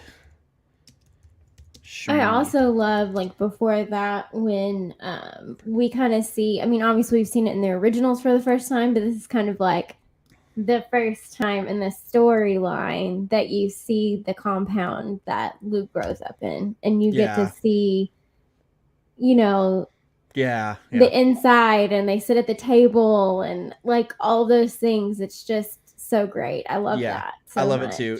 The actress that plays Shmi Skywalker, her name is Pernilla August, and I always bring up this actress, but I never remember her name, so I wanted to make sure I give her credit. Pernilla August, she was so good in this one scene that she's in this movie. It really got me even more, I think, this time, because I'm a dad now, and the fact that it was almost like she literally held on just to see her son one more time, because she says, Now I'm complete. Now I'm complete. And then listen, it drives me crazy every time I watch this. Why doesn't Anakin put his hand behind her head? Why does he let her head go? Like, I can't handle it. I can't handle watching her head just fall back. Like, I expect it to fall off almost. I wish he would just put his hand behind her head and catch. It drives me crazy. But like, how can you? I can't handle it. But man, what a sad scene. Yeah. It's such a sad scene, and the music and Anakin's eyes, and a great performance here, by the way, by Hayden. It's really good. The music's like all this, like, it's really maniacal, and it's like, it really feels in that moment, this is the turning point. He comes out of that hut and he just starts slaying Tuskens, and it is it's very sad. It's very it's dark. And it's like a switch just kind of like goes off. Yeah. What did you think of all that stuff? Like, that's one of my favorite parts of the movie, as sick as that sounds. It's so well done. The music there that you're talking about isn't actually my favorite. I feel like it's a little over dramatized and makes, I don't know. What? It's not my favorite. Like, it hit me this time, and I literally, that music, I was like, oh, that doesn't really just like, it doesn't do anything good, I feel like, for Hayden's scene. I feel like it makes it almost cheesy. I don't know. Can't tell you how much I disagree. Yeah, wow, I don't know. That's crazy. It just seemed like real dramatic. I don't know. Other than that, it's a dramatic scene. I know, but like, I mean, like, dramatic, not in a good way. Like, wow. It almost, I don't know. It's just that one section of it, not all of it, but just that one, the build up in that one spot. I don't know. I just was like, oh, I don't know why. And it could be different the next time I watch it, but I don't know. My soul. Okay. I'm okay. Go ahead. Continue. But I just, I see, like, I don't even know, to me, if I feel like that's when Anakin, like, fully turns. I think it's when to me, I see it as him getting, like, a little bit more of the taste of the power of hate and, going past that fear. And um I feel like he's it's like in an internal struggle. I still feel like it's a struggle. Like, even when you look at, like, in the sequels, the struggle that Kylo goes through, where, he's saying, you're literally being split apart, and he talks about that. And I think that this is when you really start seeing Anakin, him being tormented and him being split apart between, I know what I want to do and what the right thing is to do, but there's also this. Mm. And so, to me, and this isn't in this movie, but when he force chokes Padme, to me, that's when I'm like, okay, he's gone. You know what I mean? And this is just isn't quite there yet. To me, this is a mistake, a very, very bad, deep, dark, obviously awful, not just one mistake, but many mistakes of killing all of them. And So the murdering of the children didn't do it for yeah. you? That happens before the Padme choke. I know. I just think that he just got overwhelmed with his power and just snapped. No, And he's Darth Vader there. yeah, I mean, he's getting a taste of it. I don't feel like it's full Vader. I don't know. Wait, like, are you talking about? Are we on the same page? I'm talking about in the Revenge of the Sith, where he literally kills younglings. Oh yeah, he's Vader there for Yeah. sure. Okay. So you're saying right here, you just believe that. So I don't disagree. I think that he is not fully gone, because even in the next movie, it starts with him and Anakin. Or I'm sorry, with him and we Obi-Wan. have all of the Clone Wars episodes where you see him Yeah. with that struggle, and I think But that he doesn't make it as big of a deal because maybe of Padme comforting him and being like, to be angry is human. And when he says, I killed them all, like, to me, the look on his face is of fear of what he just did. Like, oh my gosh, like, I killed them, is how, like, just like focusing on that shot and that dialogue and that scene today, watching it's almost more of a surprise confession, like, yeah. I killed them. And then he says, which people make fun of the women and the children too, and they make fun of that line, but it's almost like, like a disbelief of, and he says, I'm a Jedi. I'm better than this, Yeah. and, like, he wants to be good. And, I think, I don't know, like, I just don't see this as his turning point to Vader. I see this of him getting a taste of that. And Yeah, honestly, I agree. This is not him. He's not Vader at this point. But this is the moment where, to this point, Anakin has been dealing with fear and he's been dealing with pride and all this stuff, but he has always been able to keep it in check somewhat. Even though he argues with Obi-Wan a lot and all that stuff, he's an immature kid, But at this point, this is the point where Palpatine's words are really, he's really holding on to a lot of these words that Palpatine has told him about himself. And then that mixed with, he makes the choice to kill an entire village of Tuskens. And he knows their, not humanity, but he knows their value as beings, because he says, and not just the men, but the women and the children too. He recognizes their vulnerability. Like, he knows that they had no chance against him, but he murdered them as defenseless villagers, yeah. essentially, especially next to a Jedi. It's like, it's obviously a different scenario, but like, it's kind of like if you are, I don't know, if you're a married person and you have a taste of an affair, like you you go and you I don't know, you sleep with someone and you have that first taste of that. That is a hard hill to walk back up. That is a slippery slope once you make that first mistake. And so, no, you can still rectify things. You can still rectify things potentially, but that is a big mistake, and it is a really slippery slope if you continue to make the choices that led you there. The problem is with Anakin in this scenario, this choice is the first choice that was like, wow, if he continues down this path, if he continues to make the choices that he's making, this is where the split off happened, where it was like, okay, you have to come back to center, and he never fully came back to center. You know what I mean?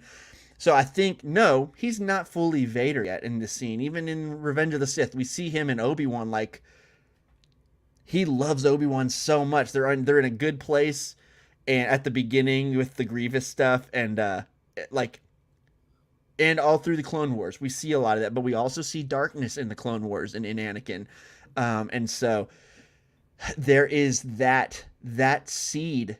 As you water that seed, it gets bigger, and if you don't make choices the other way, in the other direction, it's just going to grow and grow, and eventually it does. And so that's all Palpatine going in and picking away also each little thing that helped him yes not go down that path. You've got, like, it's like every time he gets to a place where he's good, where he's doing where he's doing better, Palpatine's like, let me just water you here a little bit with some more compliments. Let's take Ahsoka away.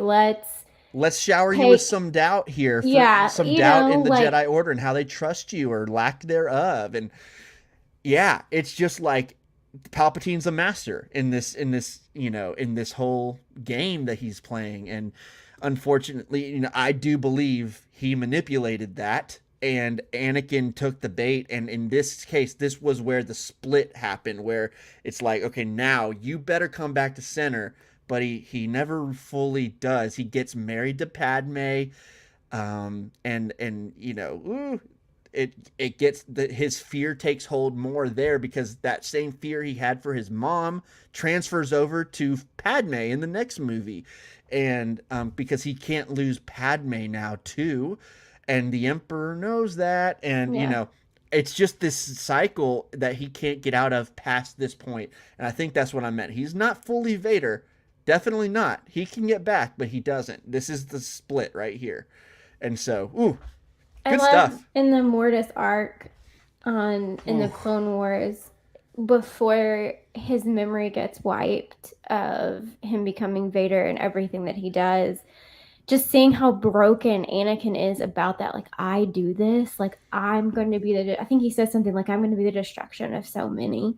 Yeah. And even then the father is like, you have a choice, and it's so sad because we've already seen all the movies, and we know how it goes, and it's like, it's just so hard to see how he has so many things stacked against him, and it's like, you see his humanity, and you see how easy it is for him to just take that bait and go to where he's in the next movie, show me your teachings, I'll do whatever you say, and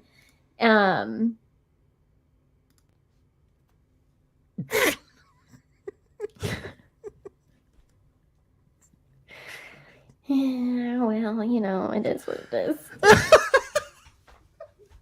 I'm sorry. I couldn't help it. I don't know. It's just one of those things where, I don't know, it's hard, Yeah. It really makes you look at yourself and like your ego and go like, I mean, obviously I'm not equating it to like murdering not millions, but all the people he murdered, but going, let's not think that we're not so good that we would not do something to save someone that we love, and I think that's what makes it so powerful, is because Anakin's fall, like, Darth Vader is a terrifying villain. But the way he got there is like how many of us could actually, if faced with the opportunity to either let the person we love the most die, or let the person, or find out how to save that person, if we have the opportunity. When everything is already was taken from him. I mean, When he literally had Yeah, been broken into nothing. His yeah, faith in Obi-Wan was gone. Ahsoka was gone.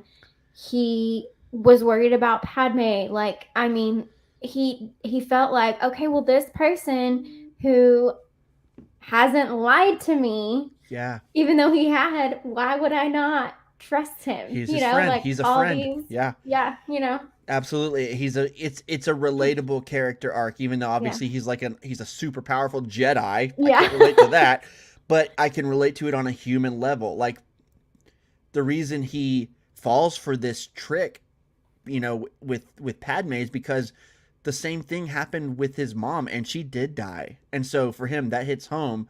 And he And even says there when he's with Padme, I will be so powerful. yeah, I will be able to stop people from dying. And yeah, she even says, you're not all powerful, Annie. And he says, I will be the most powerful Jedi ever. I will learn how to stop people from dying. yeah, And that was like a secret goal that I think he had that Obi-Wan didn't know about. Padme yeah, knew about it. And, and the Emperor used that. He used everything. And another thing that happened when he was killing all of the Tuscans is I always forget about how you can hear Qui-Gon's voice. Like he's almost trying to reach out to him through the Force. Wait, what? Yeah, you can hear him saying, no, Anakin, no. I need to go rewatch this. Yeah. Just that part. I'm not going to rewatch the whole Yeah. Man, I gotta go see that. Interesting. That's Yeah. amazing.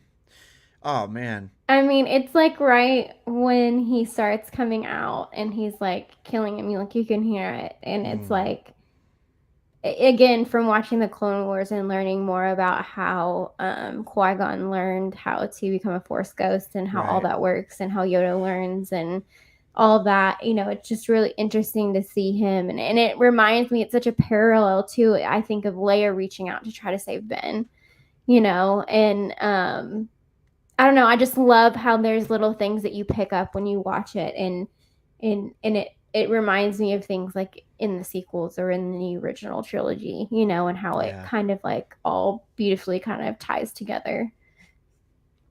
Yeah. I totally agree. I love that conversation we just had about Anakin's turn. I think that was really cool. Like I like that. This movie gets crapped on a lot, but there's some gold nuggets in here. And this is why I love doing this podcast, is because we talk about the things we love about these things, even if we're not like the biggest fan of a certain thing. And gosh, there's a lot of gold in there. There's a lot of really good character stuff in there, and I think that's probably the best thing about the prequels is understanding how Vader happened, understanding that fall. And And Padme's wardrobe. and second, of course, is Padme's wardrobe, of course. No, but like, does it not make the end when you see Anakin in Return of the Jedi? Does it not make, like, when you see Sebastian Shaw's face when he takes the helmet off, he says, "Let me look on you with my own eyes," and you see his face for the first time? It's like super sad because that moment he's about to die, but at the same time, now that I've had this face and seen this journey for Anakin, it is so tragic, and seeing the redemption at the end, it adds it to it, because of these movies. That movie, which might be, some days is my favorite Star Wars movie, Return of the Jedi, that end of that movie is even more powerful. And then you add on top the special edition where we see, the later special edition where they add Hayden in there Yeah, instead it's of so Sebastian good. Shaw. I love that change. I know a lot of people don't, and I get it, but I love that I change. love it. I think it And makes so much again, sense. I don't know why I'm going back to Rise of Skywalker again, but it makes Ben's sacrifice even so much more beautiful to me. Absolutely. It's like he Absolutely. says, he talks to Vader, not really Vader, but in his mind he's talking to Vader, and because we all know Vader's not there anymore. Right. Snoke and Palpatine has lied to him as Anakin at this point in the Force, and he says, I'll finish what you started. And I love how, coming back to this movie, what he wanted to do was be able to save the people that he loved from dying. Mhm. And at the end of that movie, Ben saves Rey, Yeah. the person that he loves. And it's so powerful to see. And people are like, oh, that takes away everything Anakin did. But to me, it's like, no, Palpatine cheated. Palpatine cheated. And so, like, then the Force created this dyad to bring him down, and he sacrificed himself for Yeah. Rey, and then the legacy of the Skywalkers get to live through her, and I just think that's beautiful. Yeah, but Jessica, the sequels aren't canon, so Whatever. you have to remember. There's that, also okay? no politics in Star Wars. No politics in my Star Wars, and no, I don't want any Jake Skywalker over here. What is this voice I'm doing? I don't know, but apparently this is how I like one of those lake dancers that lives here in Northwest Arkansas. That's like used to shop with me at the store, and she'd be like, "This doesn't fit right," and I'm like, "Honey, it's the wrong size." But you can't say that to somebody. Why am I wearing a medium? I need to be wearing a small. You sound like Alexis on Schitt's Creek. That's literally, oh man, you have to deal with that, man. I lived a retail life for a long time. Oh my you gosh, gotta deal with David. a lot of Alexises Yeah, I bet. that don't have a happy ending. Okay, so hey, we're running pretty long tonight. But we can't go. I know there's probably other things in this movie that are worth talking about, but we have to talk about at least the Camino stuff with Obi-Wan and just kind of Detective Obi-Wan, right? This is one of my favorite parts of this movie. I love watching Detective Obi-Wan, and we get to see him in Revenge of the Sith too. And it's just one of my favorite things. I don't know why. He learns, though. He learns from this because he goes in there. He's like, I'm Obi-Wan Kenobi. I'm like, really? You're not going to give like a code name? And then we see him in Clone Wars and he's like, I'm Ben. This is Ben. This is Ben. I mean, it sounds like Obi-Wan a little. I mean, Ben Kenobi. But anyway, he's trying. But I also love Detective Obi-Wan. It's so great. And by the way, we all need a friend who makes us smile like Obi-Wan smiles when he sees Dax. I love Dax. Obi-Wan, and he's like, "Hello, Dax." He's just like so. I need their backstory. Did I say Dax or did I say Dex? I don't know. It's Dex. It's Dex. It's Dex, right? Yeah, That's what. yeah. Okay, I probably said Dax, like Dax Shepard. Yeah, it's fine. No, Dax. but yeah, I love that diner scene, and we're starting to get that mystery. One of my favorite parts of this movie is there is a mystery kind of a sensibility to it in the middle, especially. I really love the Obi-Wan sleuthing around, figuring out like, where that dart came from, and then what you got here? Oh, what do you know? It's some of them cloners. Them cloners on Camino. I love that scene, and then I also like Anakin, Obi-Wan in the library, and I'm blanking on the librarian's name. I know she's not just Jedi, she's a Jedi. She's a Jedi librarian, which is like funny and awesome, but I can't remember her name. Chat, help us if you are knowledgeable about this. But I love that part where he's like, this system should be right here, but it's not. And she's like, if the system's not in our records, then it doesn't exist. And Obi-Wan's like, are you serious? Like, you're not going to help me here? And I love that part where he goes to Yoda while Yoda is... Jocasta knew. Thank you. Yeah. Yes. I knew that. It's just, in the it's moment. fine. Oh. But when Obi-Wan goes to find Yoda and Yoda's with the younglings, and Yoda's and he's like, tells them about the situation. He's looking for this system, and Yoda's like, Master Obi-Wan lost a planet. How embarrassing. I love that so much. Yoda's very he's like peak Yoda in that scene. But the Camino stuff is so sci-fi and so interesting. Like, I think some cloning stuff in Star Wars is extremely uninteresting. As like when I think of, I don't like the whole Palpatine cloning himself, and like I know like there's been I love some it. there. I don't like that. The whole. There was something with Luke's hand in the comics, I think, and I hate that so much. Cloning someone from Luke's hand, that whole thing.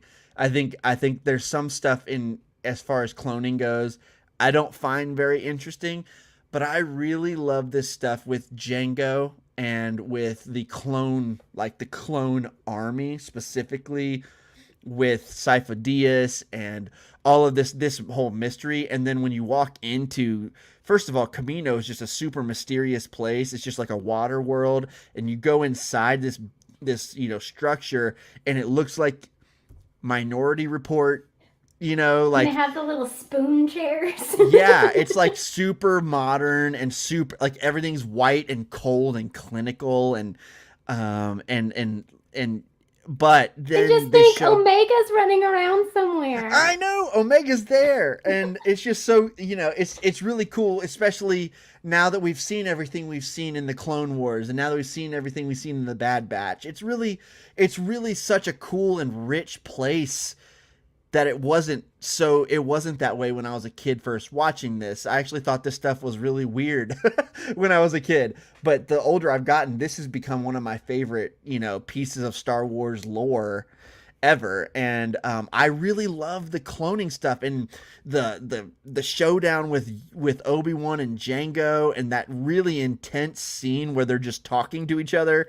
I love this entire part of the movie. I think it's so good. What do you think of all of this? Oh, I love it. And this is so random, but one of the things that I randomly noticed, and I was like, dumb, Jessica, was that Jango Fett's armor is mostly not painted, and it's just the Beskar.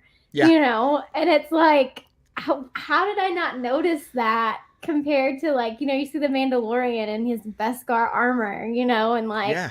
He hasn't painted any of it. And I'm like, oh my gosh, Jango Fett. Like, I don't know. Yeah. That really stuck out to me. It's just one of those things that I didn't really notice. But I love all this stuff about Camino, and I want to learn more lore about like Sifo Dyas and like I do too. All of that, because I love Palpatine's story, just like how maniacal and like he just was so calculating, and like the fact that the clone army was started like 10 years prior to this. And I mean, like, I need to look it up, but like, was Palpatine even a senator at that time? Like, what was he doing? Like the fact that he's been pulling strings for so long, like, to me, just even more. Again, I'm bringing it up. Maybe the drinking game needed to be Jessica bringing up The Rise of Skywalker. Yeah. But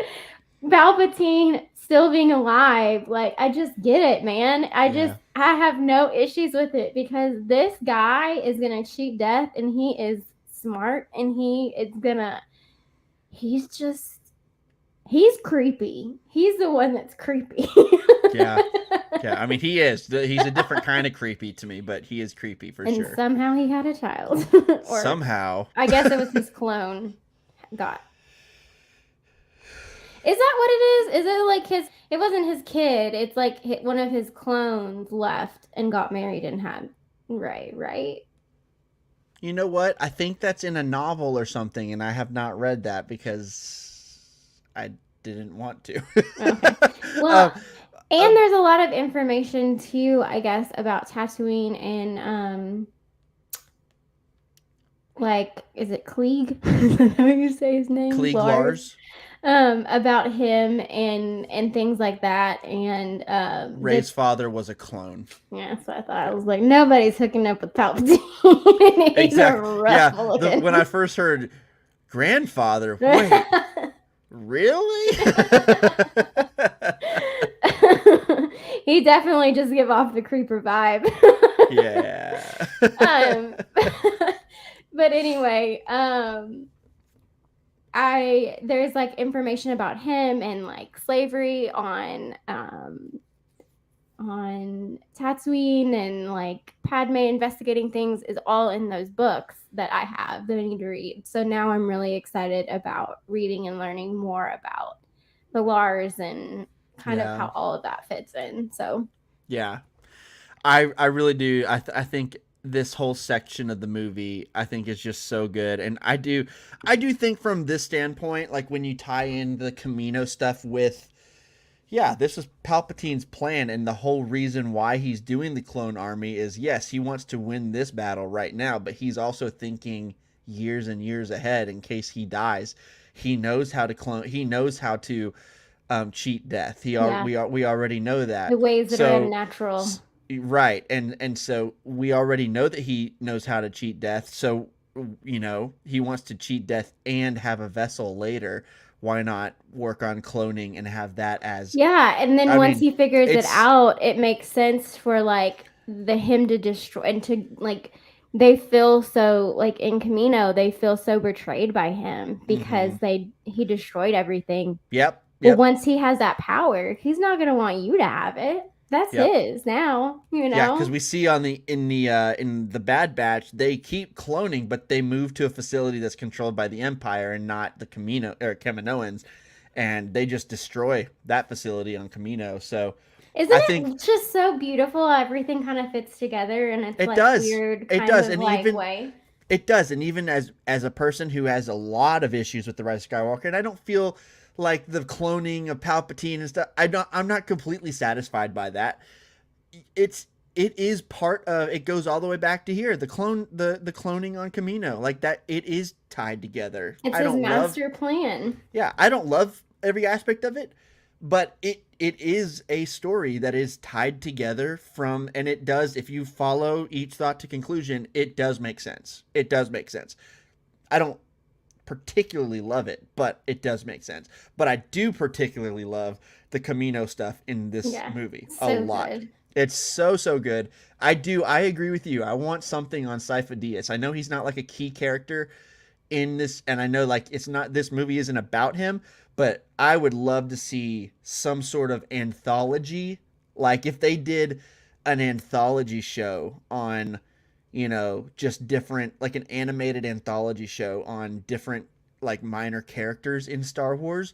Sifo Dyas would absolutely be one that I would I be mean, very honestly, it could curious be to a see Star about. Wars story movie Yeah, it could be. that could come out, and even if they I don't just did know it how to much. Disney Plus, I would still be happy. They would probably, I think that should be, in my opinion, it sounds like something they could do as an animated thing. They're not going to a Sifo Dyas movie is not going to do very well in the theaters. It's not That's going why to I do was very saying well. it would probably just go to Disney Plus because But they've I'm not, talked about doing Star Wars story movies and it just being Disney Plus and not going to I theaters. really hope they don't do that. I really hope they don't do that. Straight to Disney Plus movies are terrible. I don't know if you've seen those before. It's like the new straight to home video. I don't know. I feel like with Star Wars, they would do a good job. I don't know. I have not seen any evidence to support that, but I guess I haven't seen any evidence that is against that either. I just know that I would love to see some sort of story on it. Like I would love to see it animated. Personally, I think that'd be really cool to see in the Clone Wars animation style, and have like an anthology story about him. And literally, it could just be an episode. You could do a lot in one episode. It could be really cool. I'd love to see that. But anyway, yeah. So I think that's really, like, I know there's other things about this movie that are good, and there's other things that I could criticize, but I think we've really covered a lot of the big things. Do you have anything else you want to talk about? No, it's just I really enjoy this movie, and I know that it has like parts that aren't great, Do not do this to me again. That was perfect timing. Parts that aren't great. And then stuff that's really great. And so I think the world building's fantastic. I think it's overall a beautiful movie, even with all the CGI and everything. And I don't know, like I love the prequels. So I think there are valid criticism that people have about it, and I think those are all valid. I mean, I wouldn't deny that some of the dialogue is rough and could have been written a little bit better, and maybe some of the pacing could be better. But overall, it's a really wonderful Star Wars movie, and like I said, it's the one that I really do have the most memory as a kid seeing in theaters. I say kid, I was early teens. Yeah. But you know, it was. We're the same age. I'm with you. Yeah. So. Yeah. I agree. I think, well, I'm not the same, like, as far as that goes. I've seen The Phantom Menace far more times. Oh yeah, I've definitely seen The Phantom Menace and A New Hope the most out of any of the movies. But I don't know, I just get really good nostalgic feelings when I watch this movie. Yeah. And I do think, you know, there can be criticisms about it or whatever, but I really think there, like I said earlier, there's a lot of good to mine out of this movie. And it for me personally, it's just like, even in this and The Rise of Skywalker, these two movies are at the bottom of my list, and I could spend an entire episode talking about all the things I really don't like about this movie, or I really don't like about The Rise of Skywalker. First of all, that doesn't sound fun. But second of all, there are so many things that I could also spend a whole episode talking about that I really like about both of those movies. And I think it just goes to show, look, I don't like The Rise of Skywalker, but it's a Star Wars movie, so there are parts that I genuinely love, and I could talk about those a lot. Same thing with this movie, although I do like this one more than The Rise of Skywalker. I think there's a lot of great things here, and I do think the Clone Wars helped this out a lot for me. It really expanded what the Clone Wars actually were, and because really, you know, we see the end of this movie, the Clone War has, and at the end, or at the beginning of Revenge of the Sith, we see, you know, the whole General Grievous thing, and you know, shortly after that, the war is kind of over. You know, we don't actually see a lot of the Clone Wars, but having the context of everything I've seen in the show now, and seeing that development of Anakin and Obi-Wan and all of these characters, and seeing the development of, like, seeing Palpatine's hand is just everywhere, and that's evident in these movies. But man, the show is even more so. The Order 66 episodes later on with the good soldiers follow orders, and seeing Palpatine's hand and all that. It's just it adds so much context to all of this stuff. And so I do think this movie is helped by that. But even without it, the cloning stuff is super interesting. The character stuff is really interesting at times. And then the mystery and Detective Obi-Wan, I could just talk about all that stuff. I really did enjoy a lot of this rewatch until I got sleepy. But yeah, you know, I think it's okay to not absolutely love everything in Star Wars, but I also just choose to find the good in it. And there's a lot of good in this movie. So yeah, there we go. Guys, Scott especially, thank you for sticking with us through all of this. I do want to read at least a few of these comments. Scott said, Padme was DTL, down to legislate. I just want to remind you, he did say it was creepy. Yeah. She was down to legislate until it was time for, what did she say? Aggressive negotiate, or aggressive. I call it aggressive negotiations. Yeah. That part's hilarious to me. Scott says the sand line and I have the high ground are two of the most misrepresented lines of all time. In all of memedom. Mm-hmm. Yeah, I totally agree. Memes kind of ruin some things, and I think these prequels kind of suffer / are kind of helped by memes. So just kind of a double-edged sword there. Scott says, boy, howdy. I could talk for hours about how Rise of Skywalker fixes Anakin's episode 3 actions and reactions. Curious to know what you mean by that. Is that like in favor of the Rise of Skywalker and how it handles it? Or do you think that it takes away from Anakin's actions? Or I don't know what you exactly... Do you know what he means by that, Jess? No, but I love that he said, boy, howdy. Boy, howdy. Scott, I'll tell you what. Boy, howdy. Yeah, if you want to talk about that. Okay, he said yes, in favor. He's in favor of it. Cool. Yeah. I mean, listen, I do not think that the end of the Rise of Skywalker in any way cheapens what happens earlier on. I don't understand that thought process at all. You know, when darkness falls and light rises, eventually darkness is going to rise up again and then light to meet it, like Snoke says. You know, it's just this constant balancing act. And so when light is kind of ruling over things, darkness is absolutely going to rise back up. It just so happens that this time the darkness that rose back up was already there before. It was Palpatine. Cheated. Yeah, somehow. I'm just kidding. I'm not going to do that. I'm kidding. I'm kidding, Jess. Let's see. Scott says where is a Dex's Diner show on Disney Plus? I feel like Drew has talked about this too. I think you're right. He said it could be the Cheers of the galaxy far, far away. Oh my gosh. And if it had a theme song similar. Us prequel babies want more Dex. Yes. That sounded really funny, actually. You need to say that one more time, just a little clearer. No.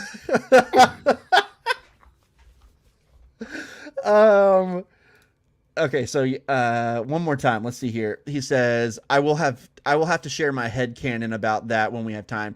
Dude, yeah, absolutely. I want to hear all of these thoughts, maybe on another stream or something. Or you could totally leave your thoughts in the Facebook group, whatever you want to do. Scott, again, dude, thanks for joining us for this whole time. This has been fun. Jess, thank you for joining me this whole time. I really like last time. I love episodes where I get to talk to like 3 or 4 people at one time, but I also love these just like last week I just had me and Curry, and this week I just have me and you. So I think next week we'll have more of us because there's no way Curry's missing out on Revenge of the Sith. I don't think I'm going to be able to be. No! Are you for real? Yeah, my brother-in-law and new wife, who we didn't get to go to their wedding because Jonathan was in the hospital, are about to leave because they're about to move overseas, and I literally have never met her, and they're gonna come next weekend to see us. So priorities, Jess. Come on. I probably won't be able to podcast and then be able to sleep in the room next to this. Yeah, fine. No, I totally get it. Totally get it. I want you to at least send me thoughts. Like I will, like Drew and Curry did today. I'll do my best. I'll let Curry edit it or something. I don't know. I mean, I can edit it. If you want me to edit, I can edit it. You can. Oh, yeah, I know. I was just being funny because, you know, Curry's always He totally did edit his video. It was great. But yeah, okay, so we won't have Jess next week probably, I guess. But yeah, hopefully we're able to have, maybe I'll get a guest. Maybe I'll find a guest to have on with Curry and me. But next week we're going to do Revenge of the Sith. And then, guys, the week after that, Obi-Wan. That's how close we are. Kenobi. We are 2 weeks away from Obi-Wan Kenobi coming out. And less than that, when this podcast episode comes out, it'll be just over 1 week. Oh, and can I put something on the record? Yeah. I want to put something on the record. Put something on the record. We do not need another Obi-Wan and Darth Maul duel Preach it. in live action. Praise. It happened. And animation is a valid way to tell stories too. Amen. I don't have anything to add to that. You said it perfectly. Jessica's right. I'm seeing that floating around Twitter again, and I'm not about it. Well, we know it's not happening. They've come out and said Maul's not in this show. Okay, good. Yeah. And Deborah Chow actually said something like he was never going to be. So she knows what she's doing. I'm very confident in this show. I hope it lives up to, at this point, my expectations are pretty high. I don't have specific things that I want to see happen. I just Same. want it. I just want it to. At this point, I just expect a I high would like quality more Star Wars lore show. about Vader's meditation chamber. That is something that I would like It in seems this like show. this would Maybe. be a perfect show for that. You know, Because It does I seem did like see that. somebody floating on, like floating, tweeting, that what if Anakin, or like what if Darth Vader, when he's in his meditation chamber, like he's Anakin and he can't ignore Anakin because it's like, sorry, I just hit my mic and that was probably really, really loud. Just say that sentence again, Okay. so I can edit it better. So I saw on, I think it was Twitter, someone was talking about how, like, what if when Vader is in his meditation chamber, he is Anakin? And I think that could be something very interesting to kind of like, like it's such a like a serene, like spiritual place for him, like that Anakin comes back out or something. I don't know. I want to know more about Vader. Kind of like Boba's back to tank. Yeah. I kind of hope, it could be, but I kind of hope they don't use that same device. I don't know. But I it's don't not think a back to tank. It's his meditation chamber. I don't know. I think it is that. I think it is back to though. Sometimes. I think it is. But yeah. Anyway. But there's also the one that he just like sits in, I think. This show better have Vader's butler in it, like the guy from the Lego. What was it? Yeah. What was that one that we did? The Halloween. Yeah. Terrifying Tales. Yeah. Oh my gosh! Yes, please. Also, that movie is hysterical. I need to rewatch it. And you need to watch the holiday special. Yes. The Lego one, right? Yes. Yeah, I know. I wanted to do it last Christmas, but it just didn't work out. Just forget about it being around Christmas and just watch it. No, it needs to make sense. I'm not going to watch a Christmas thing in May.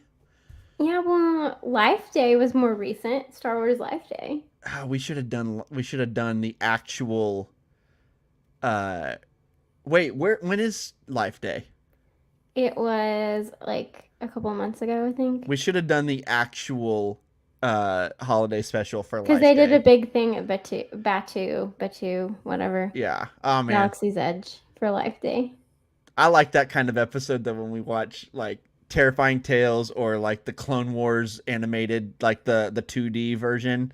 We just talk about that stuff. I'm totally down to do more of those things, like watching some of those things that aren't necessarily canon.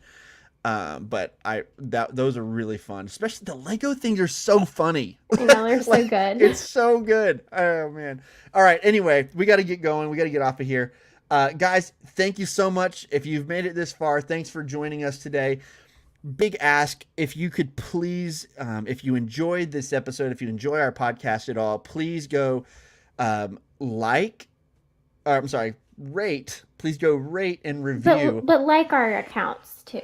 Like our accounts, please, and follow all of our socials. Those are all down below. I set them at the top as well. But please go and rate and review our podcast in iTunes or Spotify, wherever you listen. If you haven't already done it, it really helps us out. We did have a person do it this week. That was really great.